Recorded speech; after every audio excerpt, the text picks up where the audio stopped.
ESPN Northwest Florida.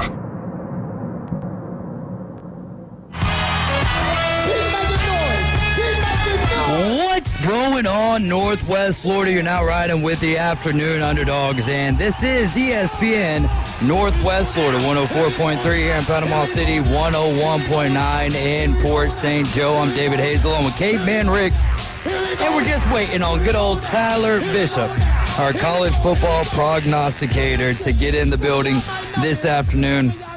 Such a another beautiful day here in the Panama City area. Again, ESPN Northwest Florida, 104.3, Panama City, 101.9 in Port St. Joe. And we would, as always, encourage you to call or text us at 850-215-6290. Always, you know what? I think Wright State Chris is actually going to be giving us a call this afternoon. So, you know, they had those robot...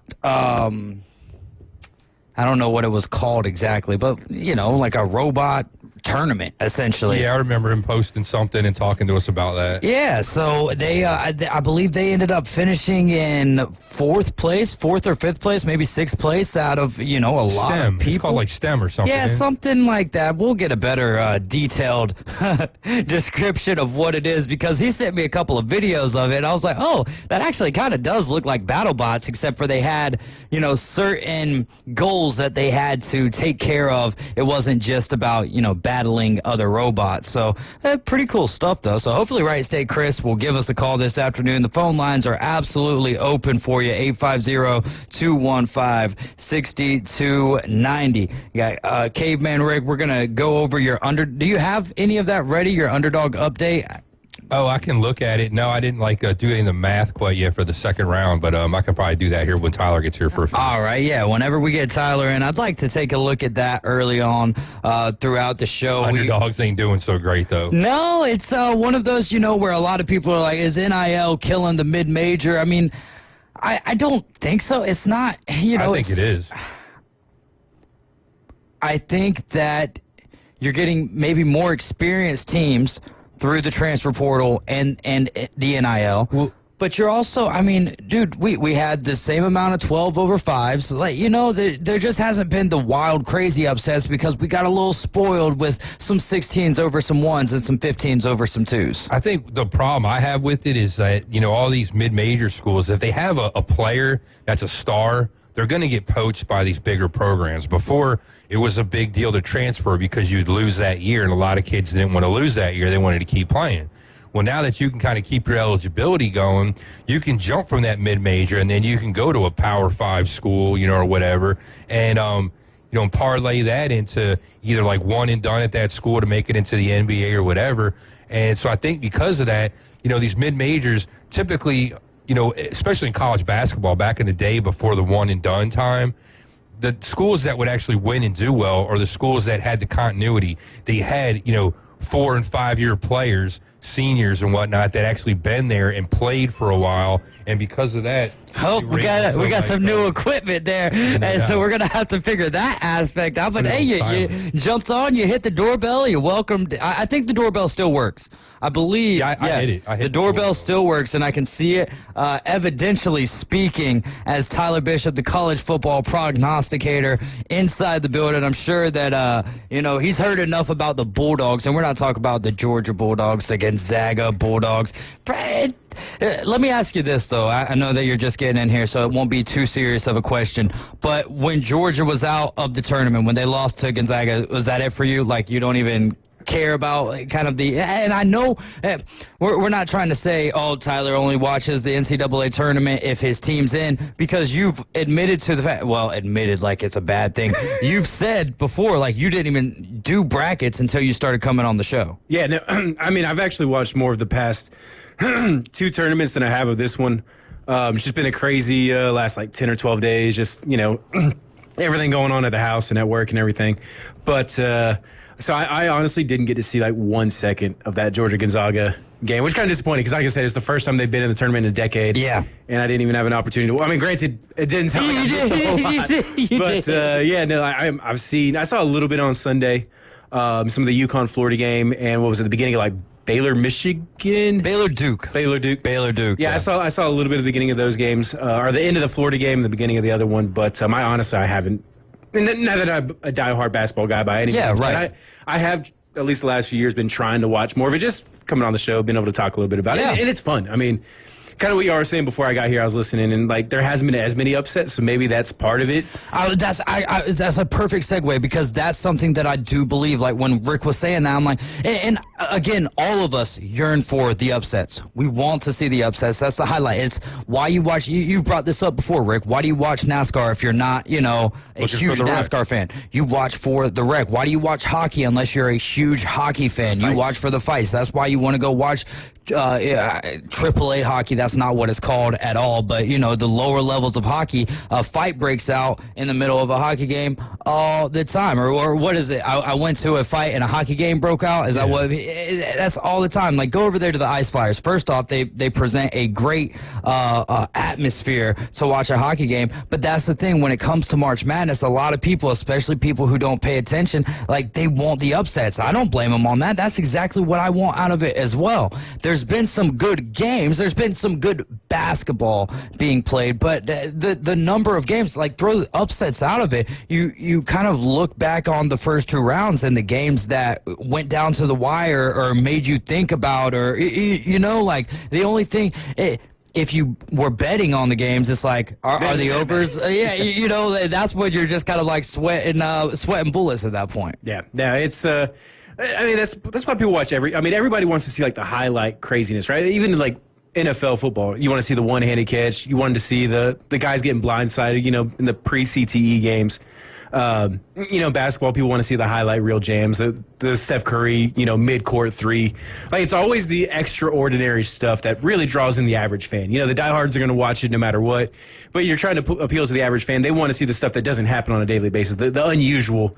And but that's what makes sports great, is the unusual stuff. Hopefully, we got first-time listener Katie listening to us today, friend from work. I give her crap every Tuesday. You listening to this show? She never does. Hopefully, she is right now. She's supposed to be bringing me video evidence she's listening to. Okay, video evidence, which is very easy via a screen recording these days, right? Or even just a very... in your car and she's listening. There you go, 104.3. If not, do you have the ability or power to fire her, or is that discrimination? We'll give her one more chance.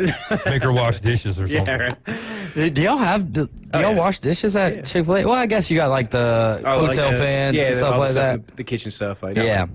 Regular dishes, I guess. But what would you say is the most ordered meal at the Lord's Chicken Place? I shouldn't be giving y'all so much praise. Chicken minis, man.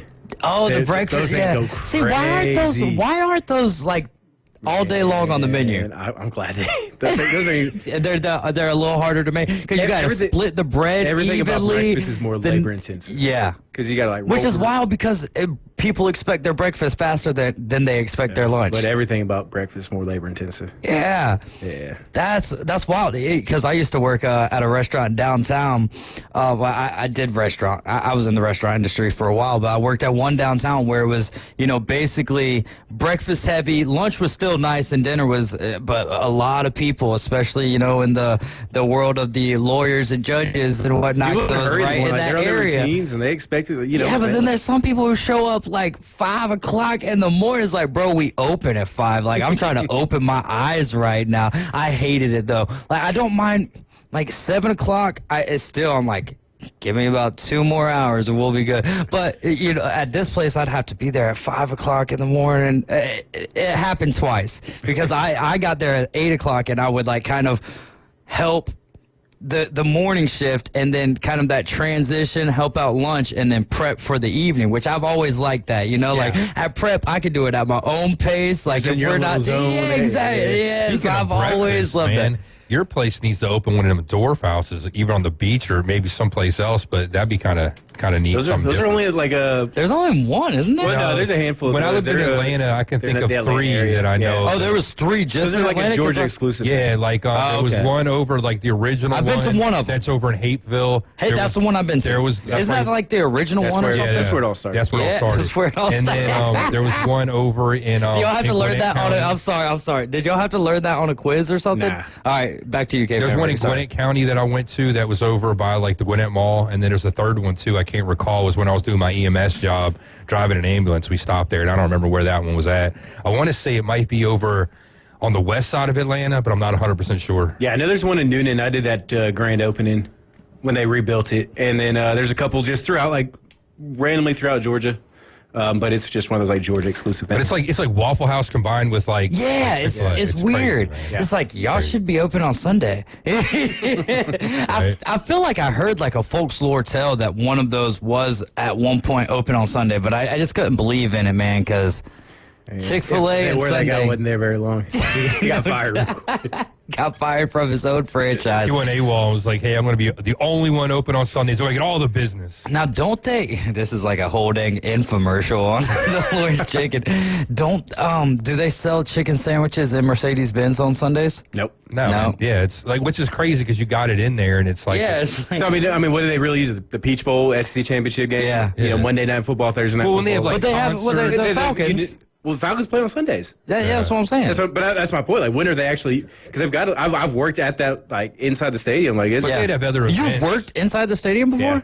For what kind of event was it? It was the Duke Bama Chick-fil-A kickoff game, like 8-10 years ago. Yeah, probably how we long got time in. ago. I was Yeah. there. So that was cool. Like, taking a break in the stadium, watching a little bit of the game, and then go. Were you at manager status at that point in time? So could you kind of like? Well, I was, doing but this? not there. Like, I was Yeah. on, like, an assignment. Yeah. So I wasn't in charge by any means. I was just kind of there to help out. It was a cool experience. We're learning so much about Tyler. Why stop right now? What's been your favorite side quest or favorite mission of Like this your video tenure? game. It's probably that one because, like, we got to go there the day where we got to, like, tour the stadium. Obviously, for me being a football guy, Right. too, right? So we got to go on the field and do a picture. We did, like, a whole backstage tour of the stadium.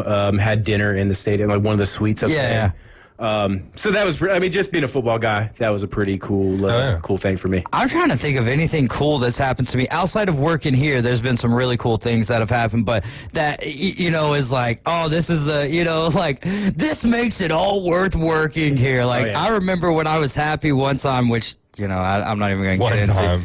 Well, I'm not. I try to be happy all the daggone time, or maybe not happy, but at least content with what what it is.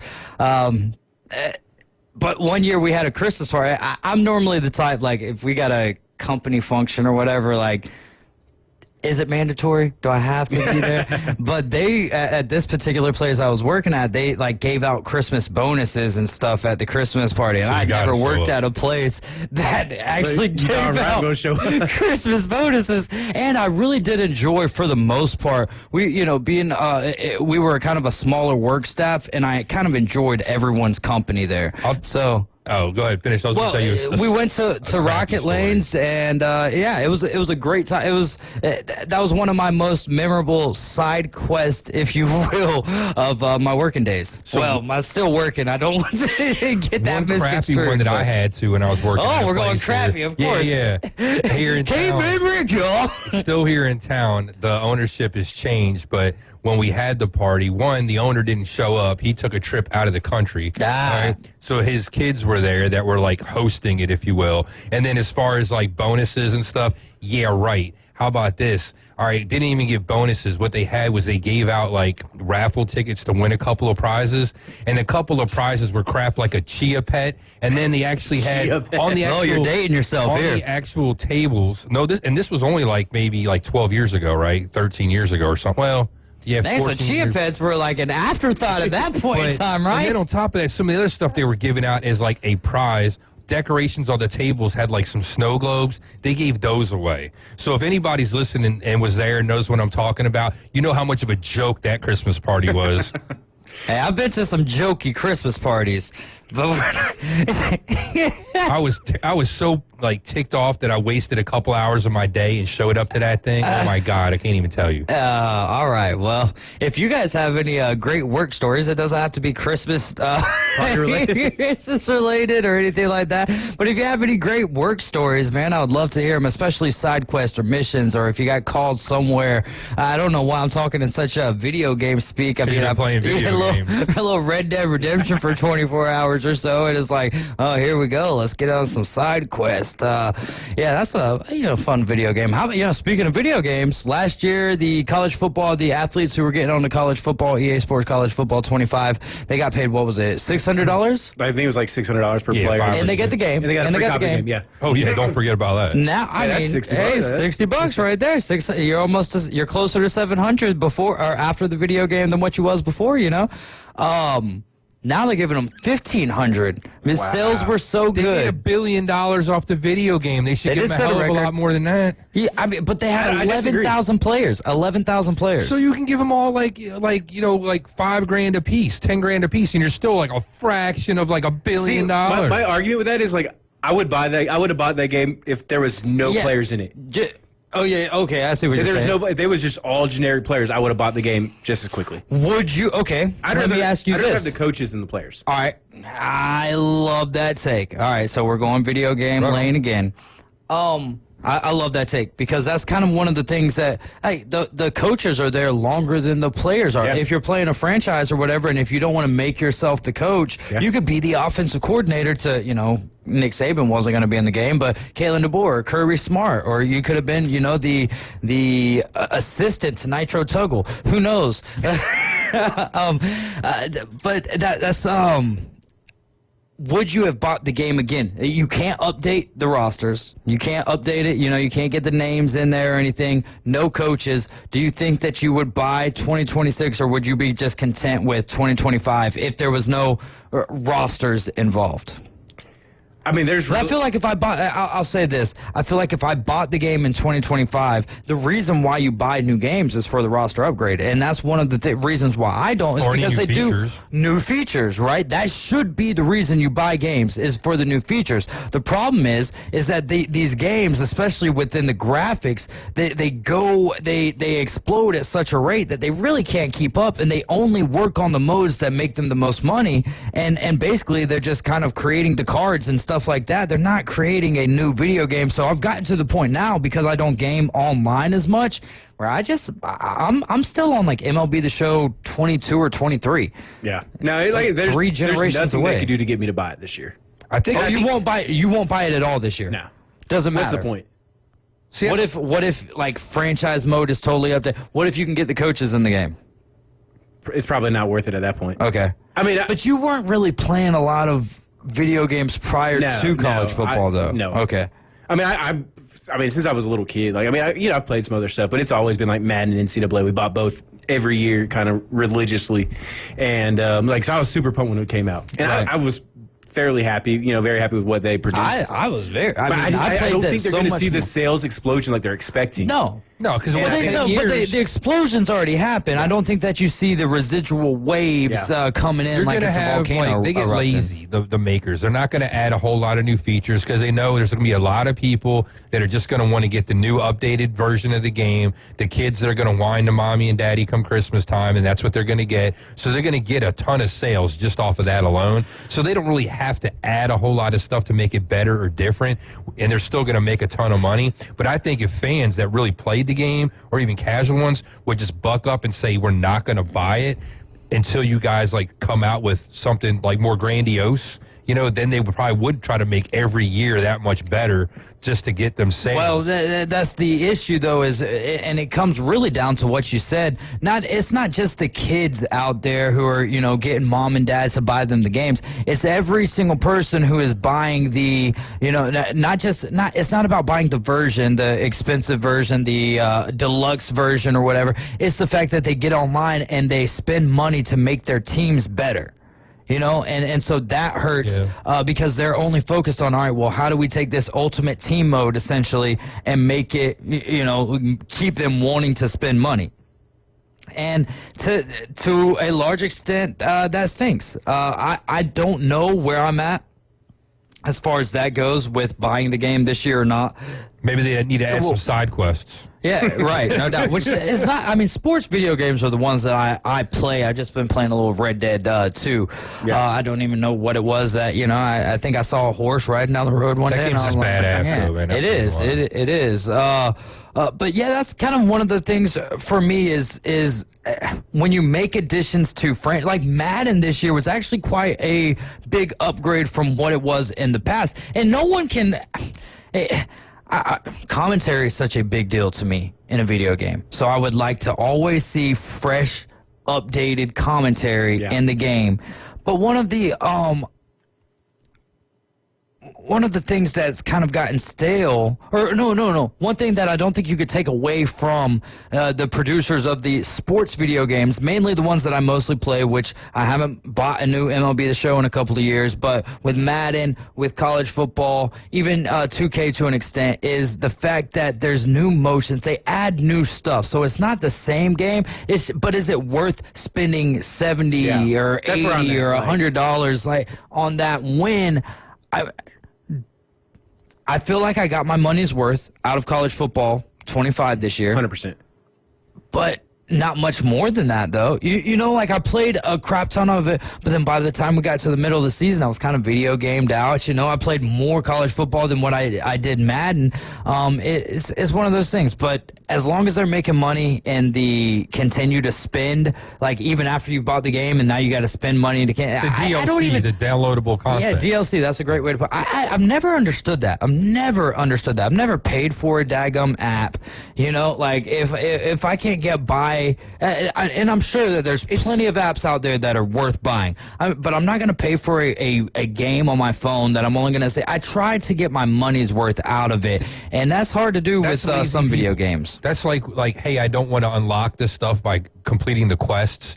So I just want the game already unlocked so I can have all the features. Or like when you play like the shooter games, you typically have to, you know, complete missions and do stuff to get the better weapons, the better skins for like your uniform or like the gear you're wearing. And some people just don't want to do that. They just want to go straight in and have all that variety. Like my kid, he used to play like the racing games and stuff like that. And he hated the fact that to customize his car, because he's a car kid, he had to like do the missions and he had to complete the races. Right. He didn't want to do that. He just wanted to play around and just make cool looking cars and just go like wreck them and drive them around. But I was like, son, that's the whole point. You have to actually do the work and play the game. You know, and if you're not going to do that, I'm not going to buy you the game, you know, like. Exactly. Right. And I think what it boils down to is you just need to put the game on the easiest mode that you can and get through it. And then that way you can have a little bit more fun. I mean, is that a little cheap? Yeah. But I mean, I'll tell you what, with college football 25, it took me a while before I was able to really play the computer consistently on varsity without being like, you know what, what's the point in this? Because I don't play video games to prove to myself, look how great of a human being. You know, I play them to be able to have fun. I don't want to win all the time, but I don't want to just like, well, here I am going to spend the next 30 minutes of my life. You don't like, throw 9 interceptions every game either. Yeah. Oh, my goodness gracious. It is time for us to take a break. You're riding with the Afternoon Underdogs. Right State Chris says Snoop Dogg being on the NHL video game commentary was very nice. NHL does a pretty good job on their game as well, but they've, again, just like almost every sports game, has gotten into that copy and paste world outside of a few modes. Sorry, Caveman Rick. I know I'm making us go long here. So let's go ahead and take a break. 850-205-6290. Call me, Panama City. The Atlanta Braves are back. Here comes the throw. It's late. Braves win. And ESPN Northwest Florida is your exclusive radio home for Braves country. He just wrecked that thing. Straightaway center, a homer for Riley. Sales, Strider, Acuna, Ozzie, Riley, Profar, and Coach Snitker lead a stellar lineup. Listen live nights and weekends on ESPN Northwest Florida. Good afternoon. This is Joanna with your weather forecast from ESPN Northwest Florida on this Tuesday. Sunny the remainder of the day with a wind out of the west-southwest around 8 miles per hour and 72. Tonight, look for a mixture of slight fog and mostly clear skies with a temperature near 62. Tomorrow, a high around 75 and slight fog in the morning, followed by mostly sunshine. This weather forecast is sponsored by Mid-South Lumber, the best little lumber yard in Panama City.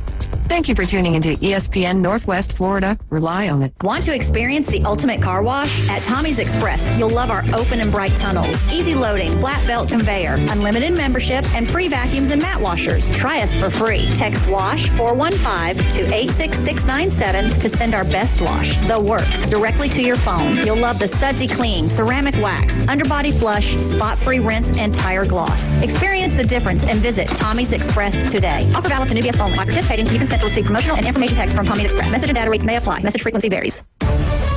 Whether you're an experienced investor or first-time buyer, Beach House will provide you with top-notch service to guide you through every step of the process. We make the real estate process fun and easy through effective marketing, strategic advertising, and always a client-focused experience.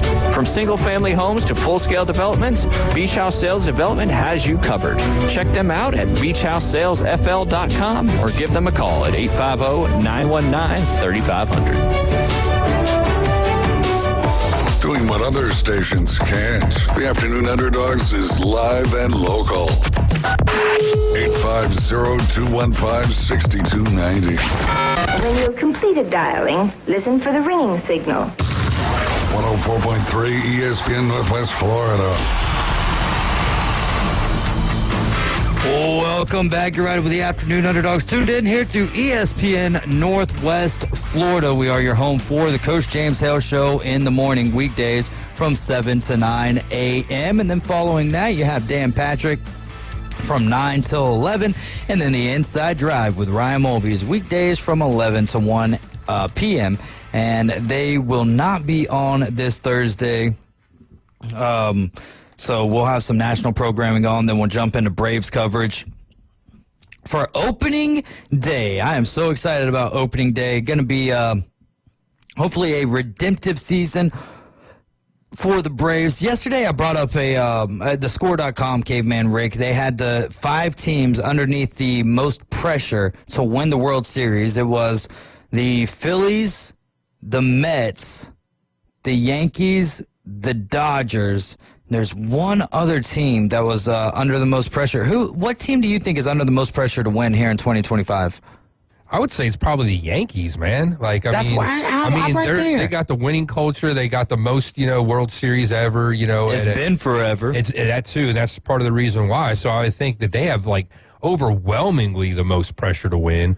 The Phillies, we haven't won that long ago, and we were just there a few years ago. I wouldn't say we have a ton of pressure. We've been in the mix every season for the last handful of years.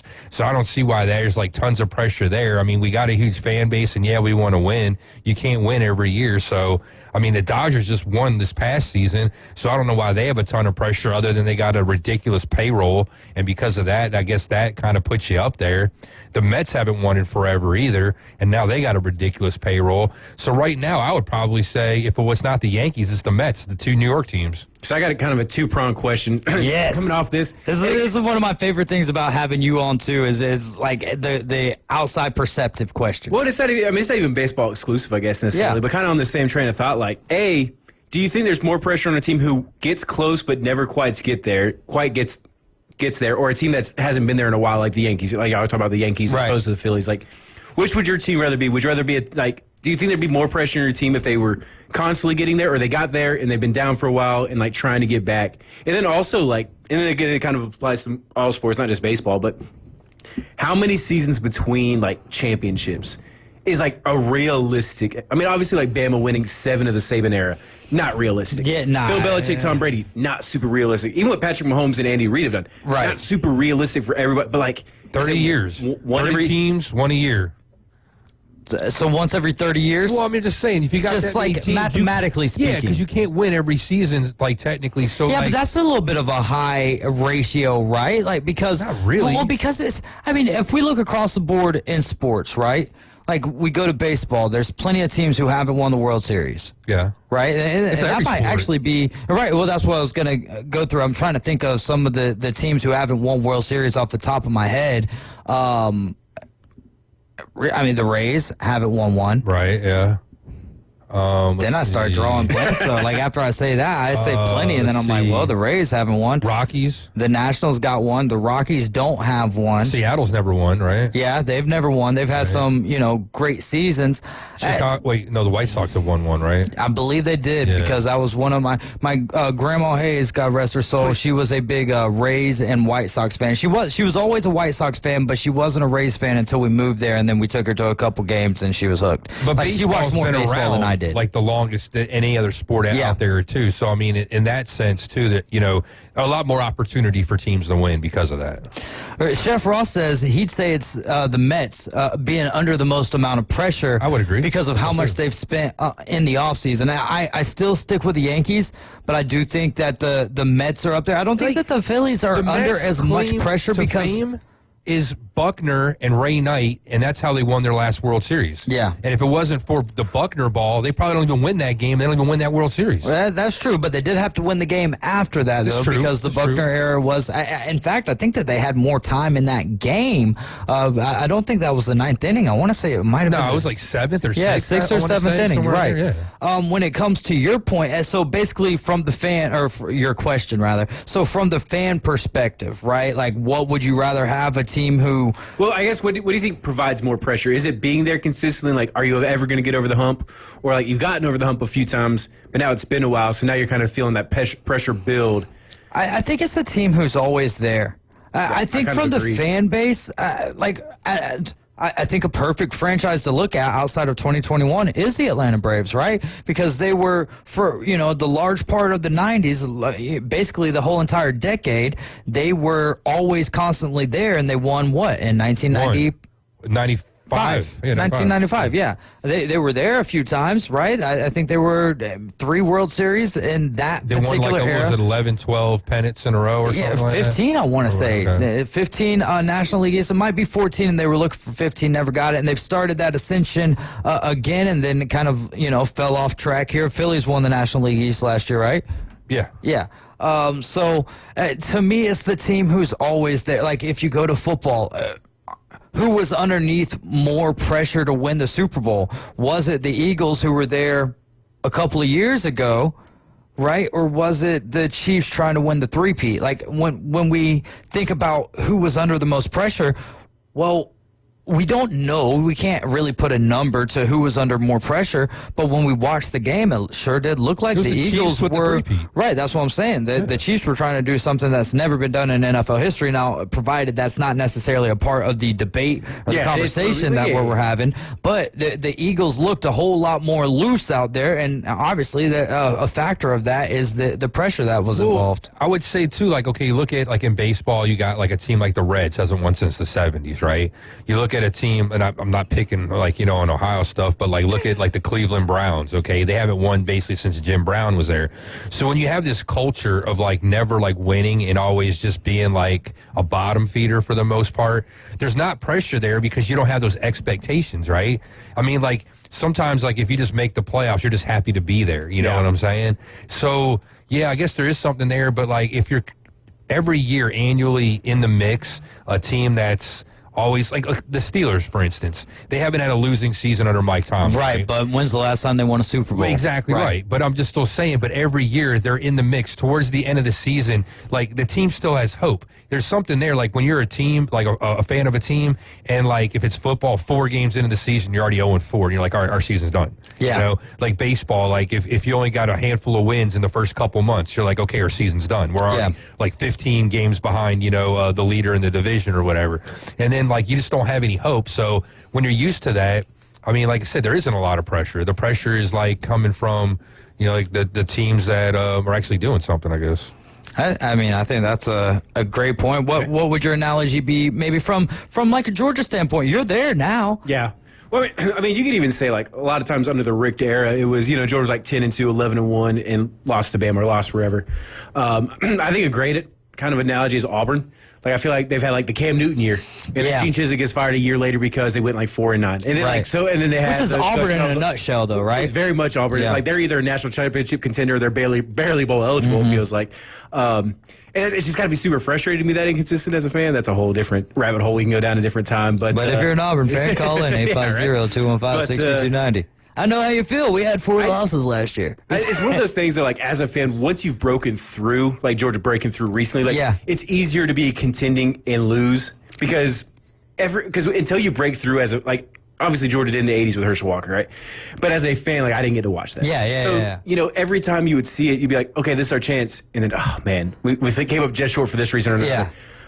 You know, but now it's like, I know we're going to have another chance at it. I've seen us do it. It's a little bit easier to kind of take those losses when you've seen it. Right. As opposed to, like, oh, is this our year? It's easier to believe. Yeah, it is a lot easier. I mean, no doubt about that. And kind of the same thing with Georgia. They won, 1981, right? So it was basically 80, and then it was like the 81 Sugar Bowl, but it was like January. The season of 80. Yeah. So, you know, neither one of us are alive for that. We're only hearing it from our, you know, friends, family, all of that good stuff. But you always hear, if you grew up in the fandom, you always hear about the heyday. And, you know, Alabama had, me growing up in an Alabama household, they had the heyday. And I was like, all right, like, cool. Well, when does that, you know, that's really cool, but when, you know, am I ever going to experience that in my life? And then Alabama breaks through in 2009, winning and you start to feel, because it was like that 3-year build-up as well, right? They lose to Florida in the SEC championship. Then the next year they make Tim Tebow cry, beat him in the SEC championship. Then you take on Texas and you injure, which wasn't the greatest thing ever to happen. You know,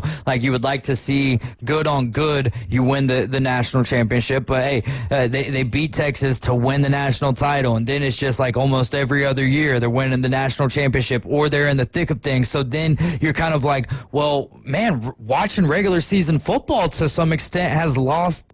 It doesn't feel the same, because it's like when we're in a regular season game, outside of, you know, a handful, we know we're going to either blow them out of the water, or at least even if we're down, we're going to have the confidence that we come back and win. And so I remember 3 or 4 years ago when we were still in the old station, I was like, I just kind of want to have those like heart palpitations watching football. Like, I wish I would have never asked for that, because it's been nothing but that since then. But then you look at Tampa Bay Lightning in 2020 and 2021, they win back-to-back Stanley Cups. The Atlanta Braves in 2020, like my teams, the Tennessee Titans in 2021, from like 2009 to 2024, and it really hasn't stopped yet. All of my teams across the board, outside the Indiana Pacers, but what the Pacers do last year, Eastern Conference Finals, you know, and they're a team that has no business being there. You get spoiled as a fan when it's, and to me though, because of, if it wasn't for the run that Alabama had, it would still be, all right, we need a championship. We need a championship. But once you feel that across the board for like 3 or 4 different sports, would I love to see the Indiana Pacers win a NBA championship? Yeah, that would be great. But I'm not going to lose any sleep over it, just because it's like, I guess after you've seen a couple of championships, you're like, it really doesn't change my life in any way, shape, or form. It's a feeling of joy till I go to sleep that night. Then I wake up and life is still gotta wake up, go to work. Put your shoes on once you now. You know, what's that? Got bragging rights. You had the bragging rights, and that's fun, and it's nice that you know. But what I'm saying is, I guess you almost get.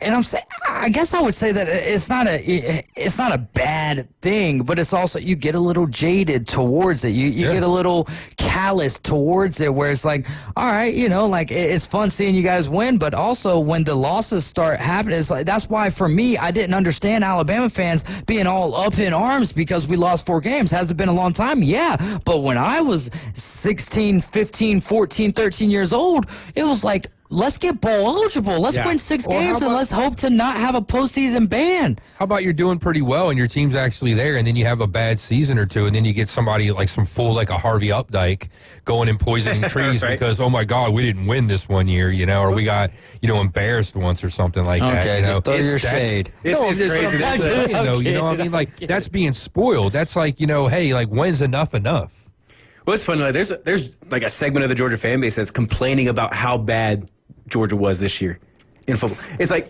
we've won. Blame Carson Beck, baby. It's like, we won 5 SEC championships in the last 40 years, basically. Right. 5. Yeah. This year was one of them.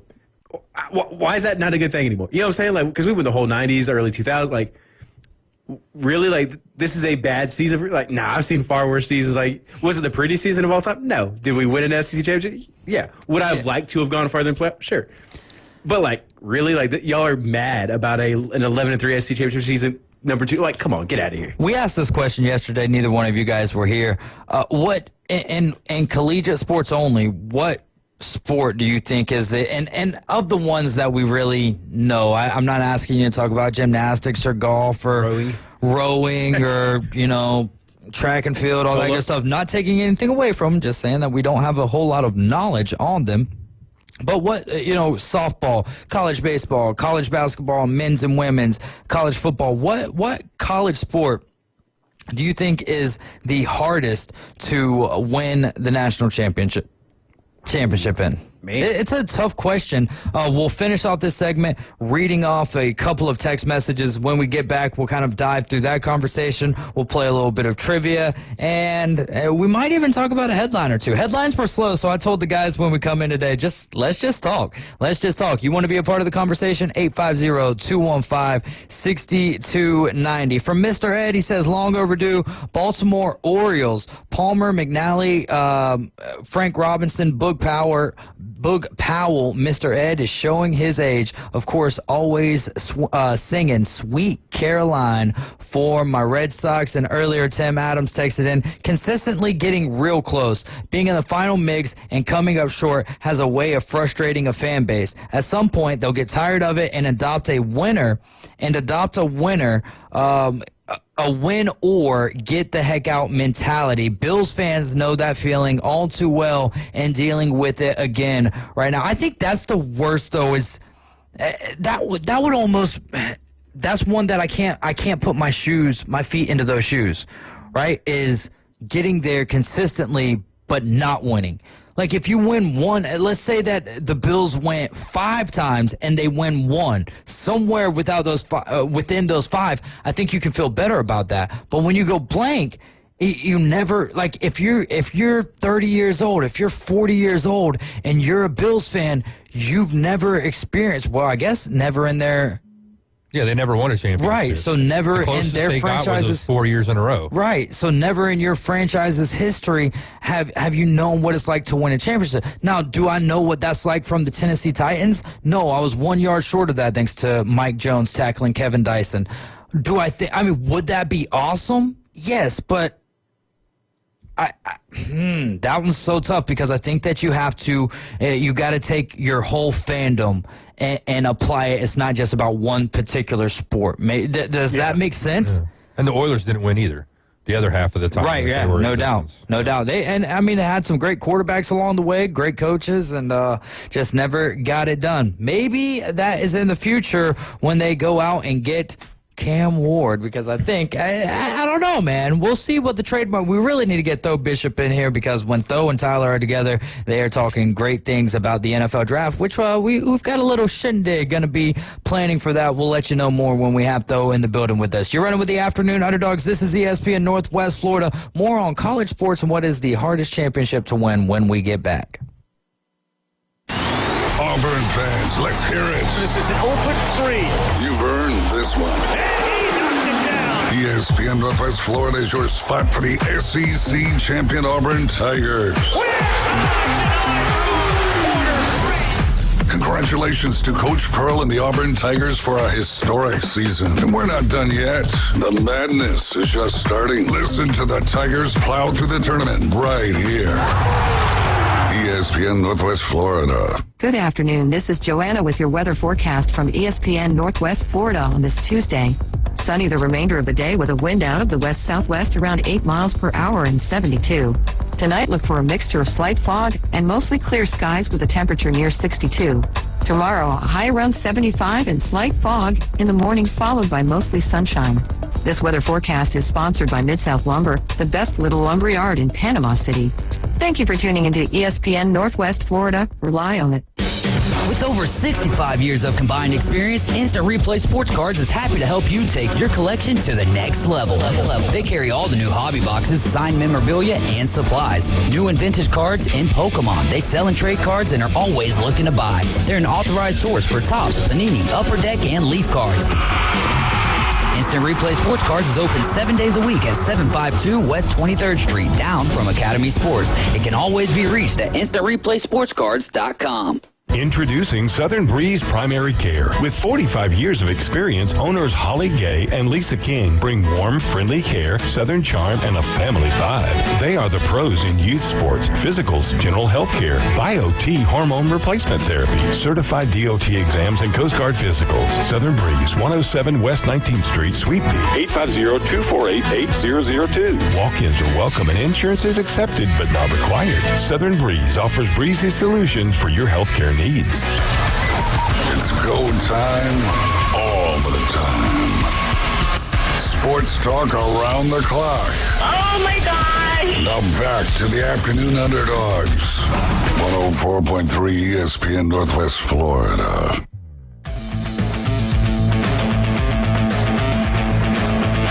Welcome back. You're running with the Afternoon Underdogs, and this is ESPN Northwest Florida, 104.3 Panama City, 101.9 in Port St. Joe. I'm David Hayes, along with college football prognosticator Tyler Bishop and Caveman Rick.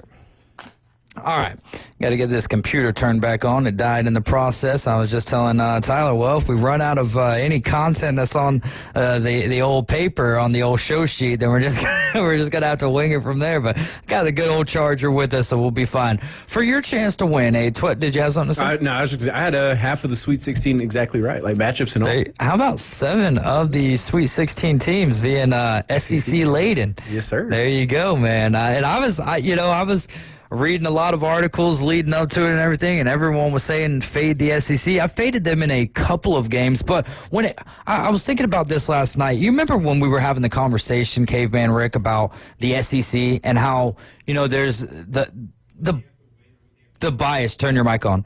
The bias that comes with it. Go ahead. Yeah, I was going to say, talking about, when we're talking, I think, with Adam, how many teams have to advance and how far? Oh, well, not necessarily that. It was me and you. We were having a personal conversation, and then it kind of bled onto the air one day, where it's like people just cheering for the SEC. Like, doesn't matter. Like, being an NFL guy, not a collegiate guy. You and Johnny Yankee were talking about it as well, where it's like, I don't get into that. Like, I'm not going to root for the Giants, the Cowboys, or the Redskins because they're in the same division as me. Right, yeah. And I was thinking about this last night.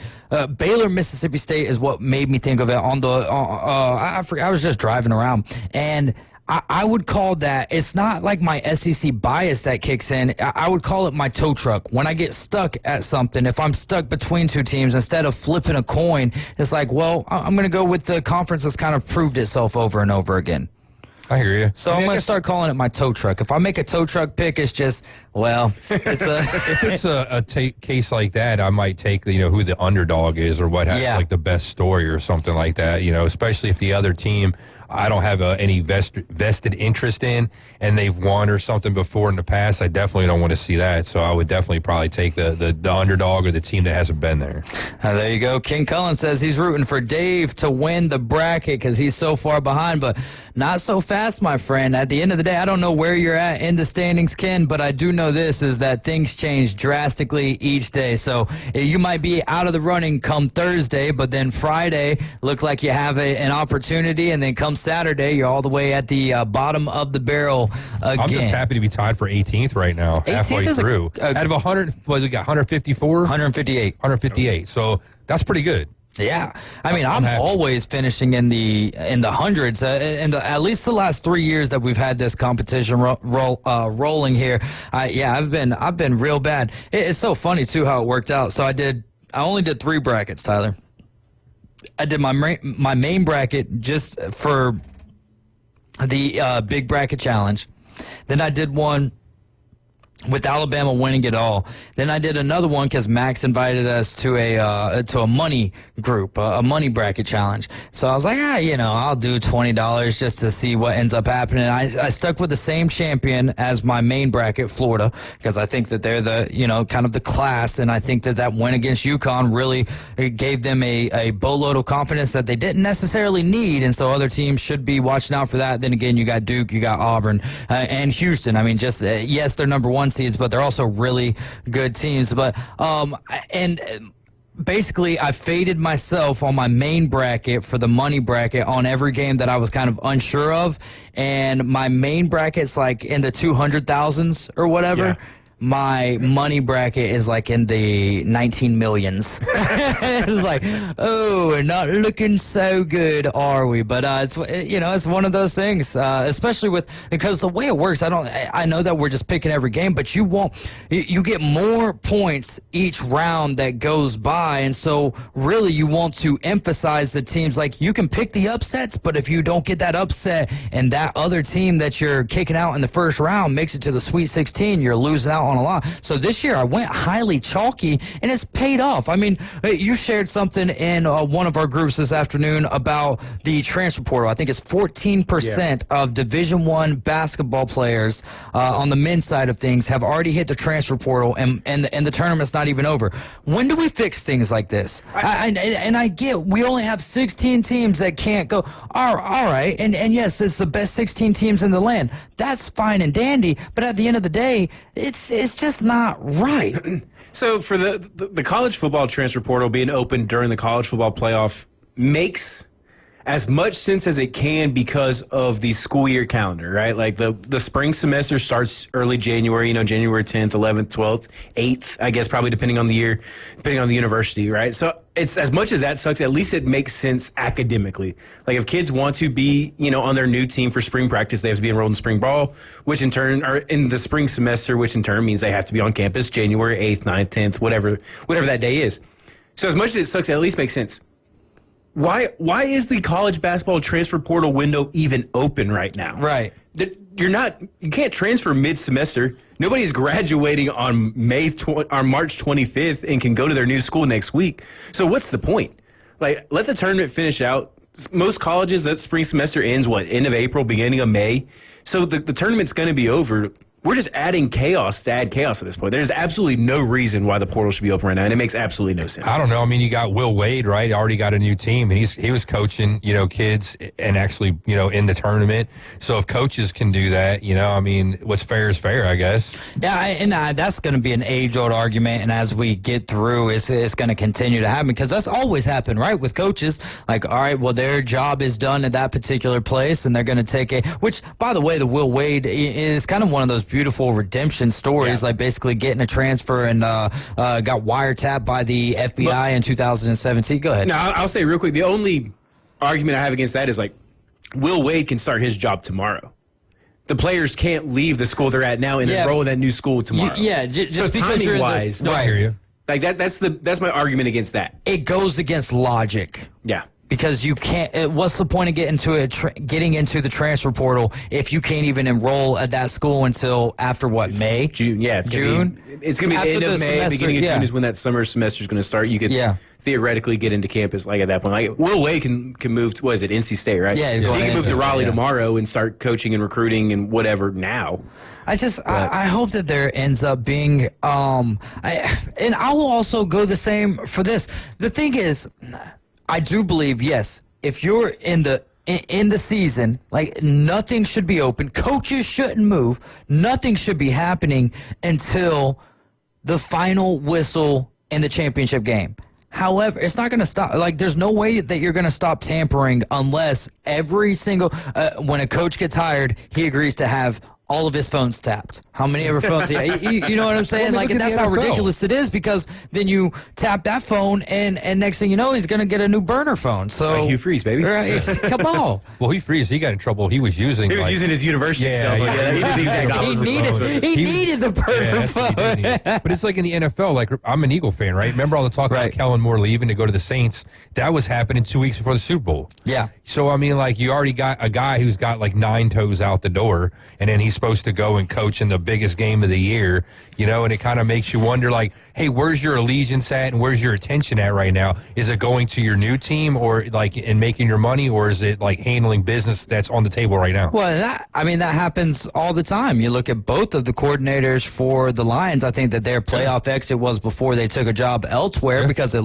normally happens later in the stages of the playoffs. Luckily, that one didn't affect Kellen Moore too much, or affect the Eagles rather more so than Kellen I might Moore have been because fine with it. Yeah, what's that? I might have been fine with it if he couldn't go. You know what I'm saying? Like You would have been fine with the Eagles losing the Super Bowl because Kellen no, not losing the Super Bowl, but if something happened with the Detroit guys, like taking that Saints job where he didn't have that seat anymore, you know what I'm saying? And then he would have to stay. Yeah, but I mean, didn't Kellen Moore, did he accept the job before the Super Bowl? No, he couldn't. That was the whole thing. Okay, it was all the speculation. It was highly speculated. It was basically a done deal under the table. All we had to do was get the game out of the way, and then he could sign on the dotted line. Is basically the way I understand it. I mean, Kirby Smart was that situation with Georgia, I believe. You've had Lane Kiffin. I mean, it happens all the time with coordinators at the collegiate football level. So it is one of those things that I wish that the season would have to be complete for any sort of transactions to be taking place. Where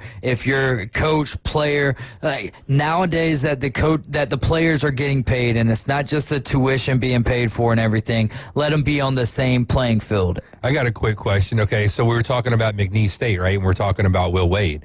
So what's the kid's name? Amir Khan, the team manager? Aura? Yes, sir. That's the name. I'm wondering if, like, okay, so now because you got NIL and stuff and that kid made a name for himself, what about, like, him transferring to a different school and getting some kind of money? He is. Because now he's like a known. He is transferring. Oh, is he really? He's transferring to North Carolina State. Oh, he's following the coach? Yeah. No, he really, like, seriously, he's transferring to, and he'll be a graduate assistant, but yeah, he's going to North Carolina State. On. So there you go. Which is wild because here's the thing. Once that team exits the tournament, now, of course, he could still, like, get some name, image, likeness deals, but what good does his name, image, and likeness bring to your brand until next basketball season? Because really, unless you're a huge college basketball fan, that story as far as the news cycle is going to go away in 24 hours. Yeah. I mean, right? And then outside, and I love it for the young man. I mean, I think that paint is scheme on that boombox. Yeah, right. Yeah, and then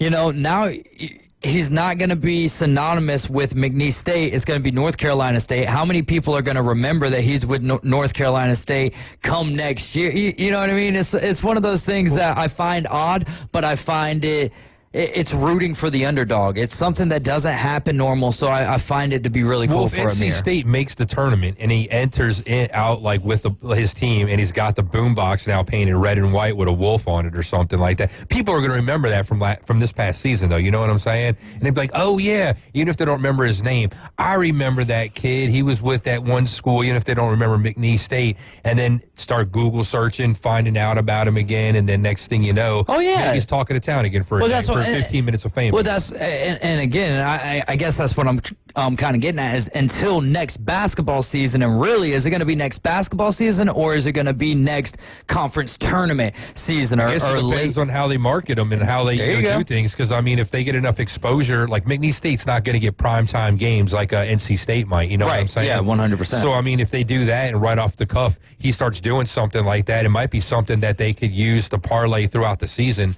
as like a way to hype up fans, the people at the home crowd at the home arena, stuff like that, Well, Jeff Simpson chiming in, which, Jeff, if you want to give us a holler this afternoon, feel free, 850-215-6290. I'm sure you got us on speed dial on your cellular device there. But Tyler is right. Jeff says basketball portal should open May 8th-ish. Yeah, I mean, I know it's right. No, I mean, he's a prognosticator. It's just like I said, like logically, it makes no sense. And like I said, I can understand as much as I hated the college football one, but this one is stupid. I mean, college football should be down to one. Yeah. One day, which I think that they're voting on that or already have. We'll see. I mean, the problem is it's going to take one kid challenging in court, and it's probably going to go out. Have it May the 4th. That way you can take it that day away from all the Star Wars nerds, and then you can make it like a basketball day. How about that? May the 4th be with you, caveman. Caveman Rick trying to ruin some 12-year-old's day by getting rid of Star Wars. Talking about like the grown-ups and stuff that like want to like just turn it into like shenanigan day. Like you get people like what's the difference in someone representing a NFL football team or someone representing entertainment? I don't know. I'm just so saying. Like I'm a Star Wars kid. I grew up, but like I'm an original trilogy kid. Like everything else that came after that's garbage to me, man. They just killed it, man. Get off my lawn. But they killed it, man. What did Max say today? Old angry man shaking his head, shaking his hand at the cloud. Yeah, it's like, well, I mean, they took a great movie franchise and totally just took a dump all over, as far as I'm concerned. So it's funny if you're a Star Wars guy. I mean, I like Star Wars. I'm not like a nerd. How many of you have you watched? I think I've seen most of them. I don't know if I've seen the new one. What about like the movies wise? I've seen most. I haven't seen. I think there's 6 I've of seen them. all the. There's 9 total. 9 total? All the side ones, like Three prequels and 3 sequels. Yeah. And then they have all the other standalone BS that they've gotten, and they just like totally. Like I never really gotten like the Mandalorian or like I'm not saying it wasn't good. Who's your favorite character?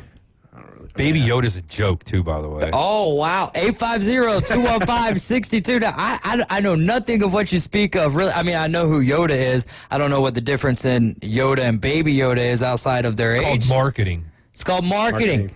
And that's what Baby Yoda will speak to you next. All you have to do is call in 850-215-6290. We went a little bit beyond right there, so we'll take a quick time out. When we get back, we'll finally ask you guys the traffic jam and trivia question, and then we will get into Tyler's takes going up on a Tuesday with our college football prognosticator. Keep it locked in.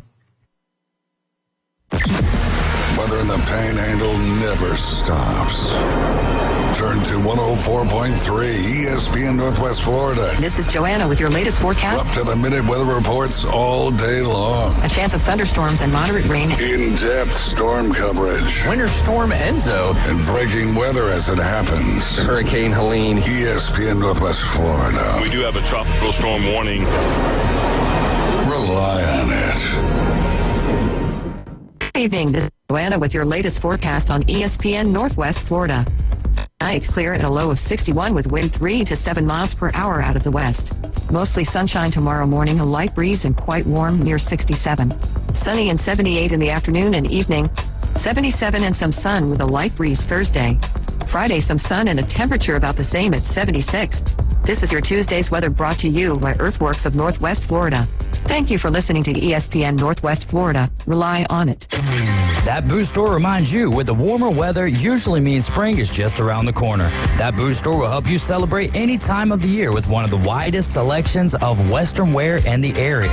They can fit the smallest to the largest, so bring the family and dress up Western style at an affordable price. Carhartt work clothes are available too. Open Tuesday through Thursday, 9 till 5, Friday and Saturday, 9 till 5:30. Next to Bill Burke at 15th Street, That Boot Store, where God is good all the time. Powered by Panama City Toyota. Your home for Auburn Tiger basketball.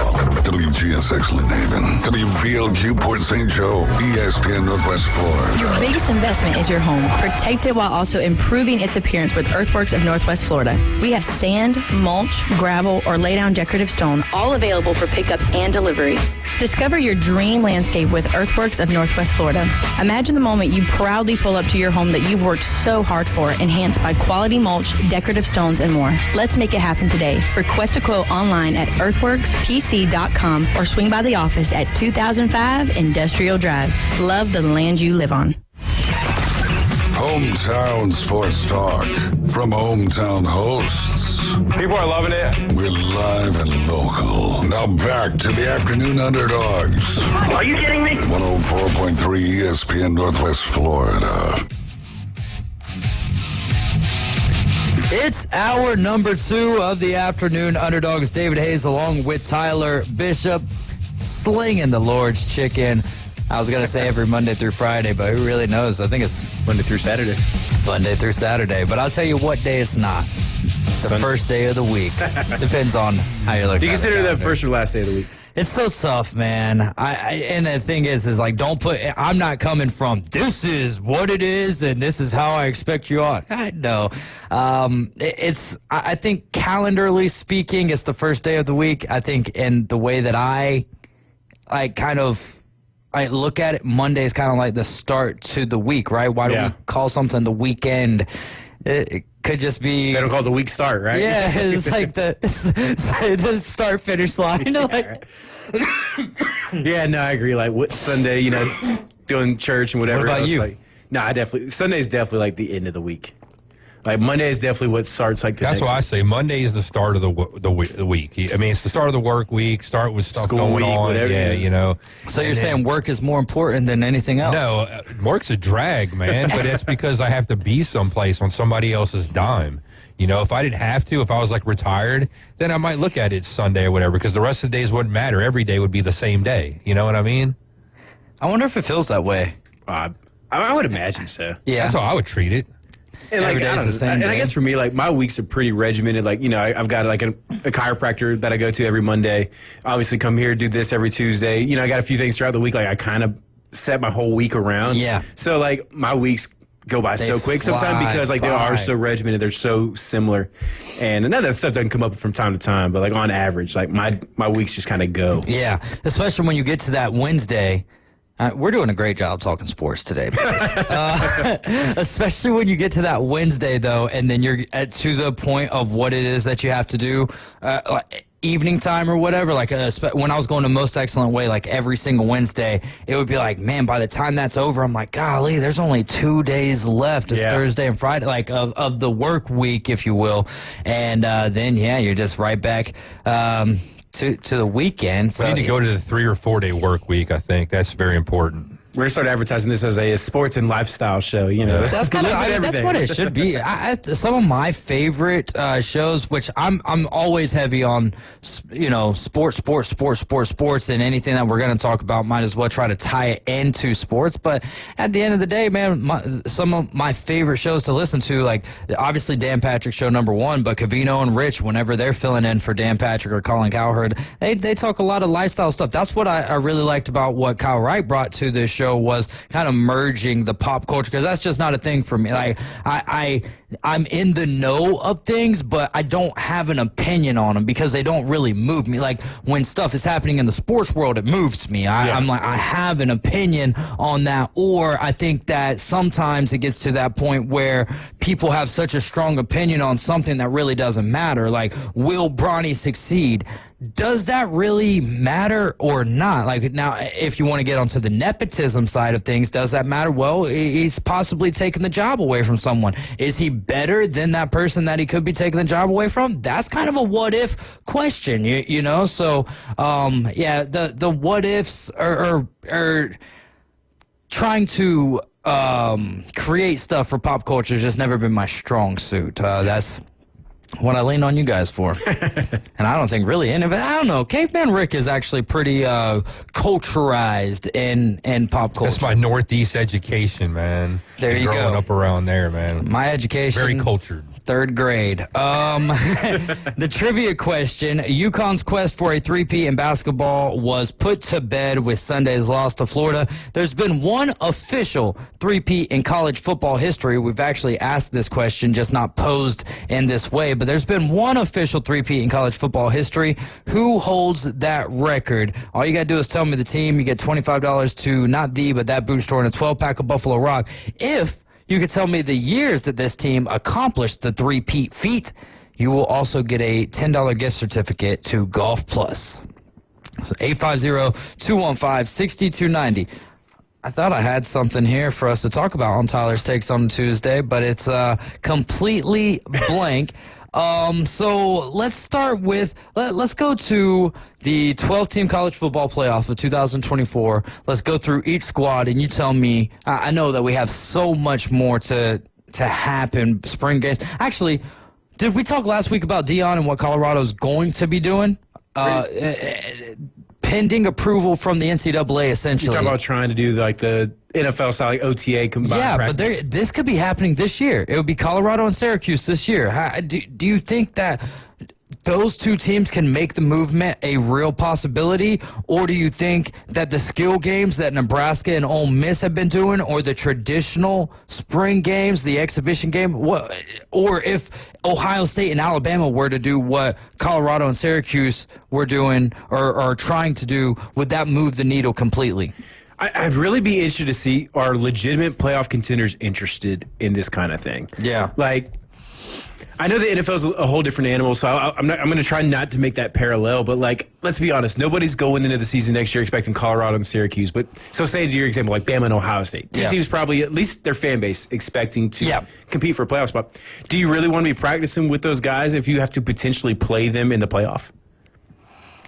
Oh, you know what I'm saying? Like, do you really want goes that exactly exposure? against, like, Matt Rule, right, was essentially saying he doesn't want people to be able to look at some of his players and decide, oh, I'm going to snatch him up. I'm going to get him in the transfer portal and snatch him up. Yeah. And so it's kind of hard to open up your playbook, too. Yeah, right. You know, because, I mean, like, you want to save stuff for, like Tyler's saying, like, when it matters. But then why do the NFL teams do it? Because they can change so much. I don't know. I don't know. It's a little bit different, I guess. And it's a whole different animal because everybody in the NFL, to an extent, is a contender, right? I mean, obviously, we go into the year knowing, like, okay, the Browns probably aren't going to win the Super Bowl this year. The Titans this year going into the season, I don't think anybody expected them to be a Super Bowl contender. So, like, I think 30% that you could say maybe has a chance, like 8 to 10 teams. But I think maybe in the NFL is such a larger percentage of teams that can logistically win the Super Bowl just because of how fewer teams there are. Yeah. But I don't know. I guess maybe in spring practice you're not installing a ton, right? Like it's a lot of basics, right? It's the basics of blocking, the basics of tackling, the basics maybe your fundamental playbook. Which, if we're being honest, most of these teams have enough analysts that can review tape. And there's only so much you can hide. But everybody needs a Connor They really Stallions. don't need this. Yeah. What this is a ploy and a scam. It's a publicity stunt to make money to get people in the seats in the springtime to sell some tickets. But are they going to allow people to come watch? Was that or is this just like a? I would imagine if you're Colorado and Syracuse, you wouldn't. Don't you want to have people? I was legitimately curious. I didn't know. Well, and I don't think. Otherwise, I don't even know what the revenue is that they gain from it, but I know that my biggest reason of not getting rid of the spring game, but even more so, like it's cool to have your skill competition, but you're also giving fans an opportunity. That's the whole reason for the spring game, right? Like why it's as publicized as it is, right? Is for the fans to come experience more players than what they're going to see throughout the regular season. Yeah. And to be able to get up close and personal if they're there at the games with the players. So that's my biggest thing is why I don't like it with skill competition. If you don't want to have that long of a game, shorten up the game and then have some skill competitions. But continue doing these things, these events for the fans. That's one of the closest you can get to your players. Well, not to mention, like, for a lot of these spring games, it's like a football oasis, right? Like, we're in the off season. A lot of these teams, they stopped playing early December, or they had the one bowl game, right? So you haven't played a full season game since the end of November.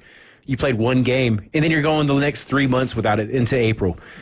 So spring game is kind of like a little like football appetizer to an extent. Yeah. And then there's some of these fans, this is the only game they could afford to go to. Yeah. Like there's a lot of people who they can't afford the $300, $400, $500 a person to go to a regular season game. So this is their chance to take a family of 5, a family of 6. Sometimes you got little kids, so it's easy to go when you're not paying or paying $5 and leave early.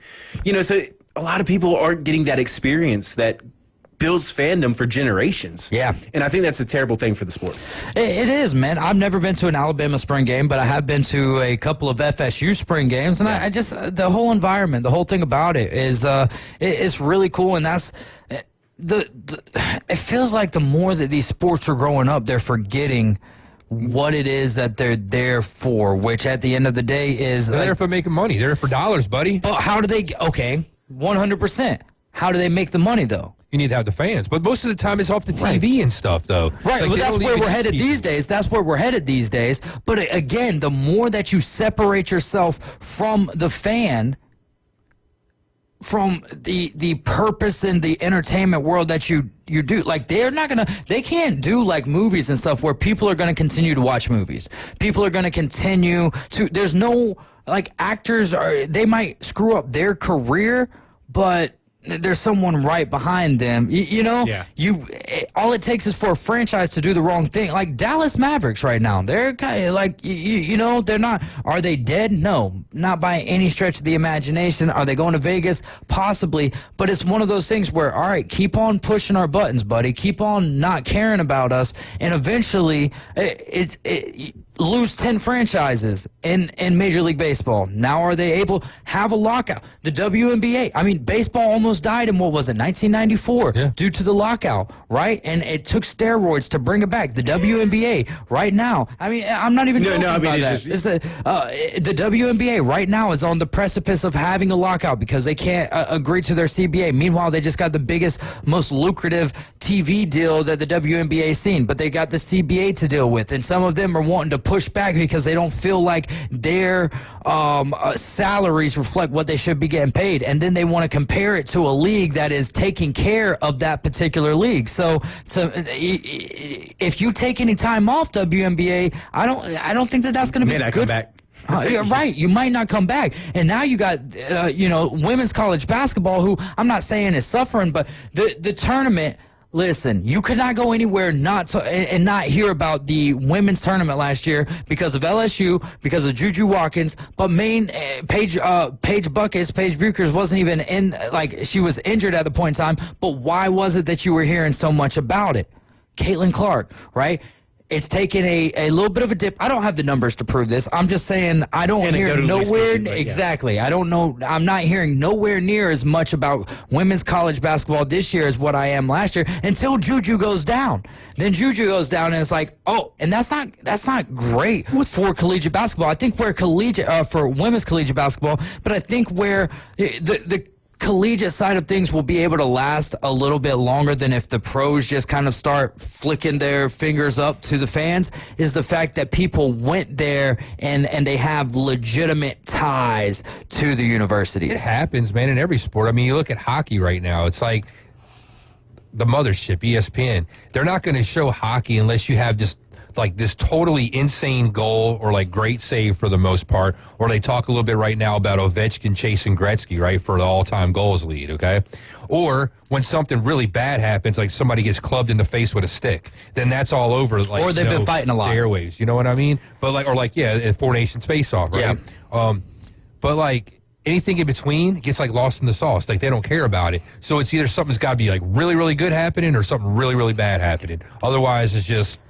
Well, really? I mean, what sport gets mainstream, consistent cover? Like, turn on ESPN. You cannot go 2 hours without 2 hours. You can't go 10 minutes without them talking about something in the NFL. We're in the prime, so and we're guilty of it too, right? Yeah. Like we're sitting here talking about college football. We're that you do have to cater to what the listeners want. You have to talk about what you're good at talking about too. Like on that There's same. also networks just for that. Like if you want to listen, like talk NFL or like listen to NFL, they have NFL Network. You can go there 24/7, nothing but NFL. So like is like ESPN or like Fox Sports, all these other networks, and I think they have an obligation to just fans in general to talk about a bunch of different stuff and not just focus on one like singular like thing all the time. Well, I think my biggest thing is that we have so many shows who are doing what we're doing right now, or they're actually having true debates. They're not just sharing opinions and all of that stuff. There's so much of that. When I tune into ESPN and it's Sports Center time,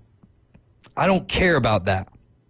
I want to see highlights of the games, as many games as you can fit in. But I don't care if it's cricket. If there's something cool that I've never seen in cricket, I want to see that. Yeah. I don't really care about you guys getting Paul Feinbaum on. And no offense to him or Mel Kiper and like splitting up the highlight. That was one of the great things about when we were young and ESPN growing up was the fact that it was driven by highlights. But also the people that were hosting the show, they had personalities, and you're watching it for the Stuart Scotts, for the Rich Eisens and stuff like that, too, because they made it interesting, because they had, like, the one-liners and everything. Now it's kind of gone away from that a little bit. It's more about just giving you some highlights, and then, like you're saying, there's those prognosticators in between that they'll ask some questions to and talk to, but I don't feel have the same personality like you used to. That's true. I will say, though, that the Scott Van Pelt show, Sports Center at night with Scott Van Pelt. That one's but that's like one like episode. It's late at night. You know what I'm saying? But like when you're watching like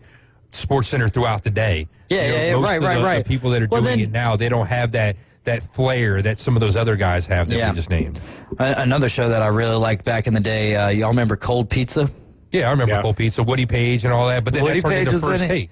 Or like whatever after that. I think that it did, but then it also had the spinoff. Well, no, Michelle Beadle was never on that. Sports Nation was probably, like, if I go back and were to rank all of my favorite shows of all time on ESPN, Sports Nation, that was when Colin Cowherd was. Cowherd and Beadle. Marcellus Wiley. Yeah, they had Marcellus Wiley. Yeah, that was probably one of my favorite shows. I just like the way that it brought a different type of energy to the sports world. But yeah, totally different now. What would you say is your favorite sports show of all time? I mean, so I guess part of it was like the time of day we were getting home from school. And we watched a lot of PTI and Around the Horn because they were always back to back. But I like OG Around the Horn with Max Kellerman. Yeah, Max Kellerman. Because then he was like the notes guy at the end of PTI, also like the. Well, that's Reality's Stat Boy. That's where he started at. Oh, and he was okay, Stat Boy, and then he took over after Max Kellerman. I don't know if he got the boot. I don't know if he what happened with him. But I just remember one day watching Around the Horn, Kellerman wasn't there, and all of a sudden Stat Boy was there, and I was like, what happened? And there's what, Jim Rome is burning? Oh, yeah, it was just Rome is burning, I think. But didn't Jim Rome at one point in time host Around the Horn? No, never. No. It was always Max Kellerman, and then Reality's been there for 20 years now, over 20 years. I think Max Kellerman maybe did it for a little over a year or something like that.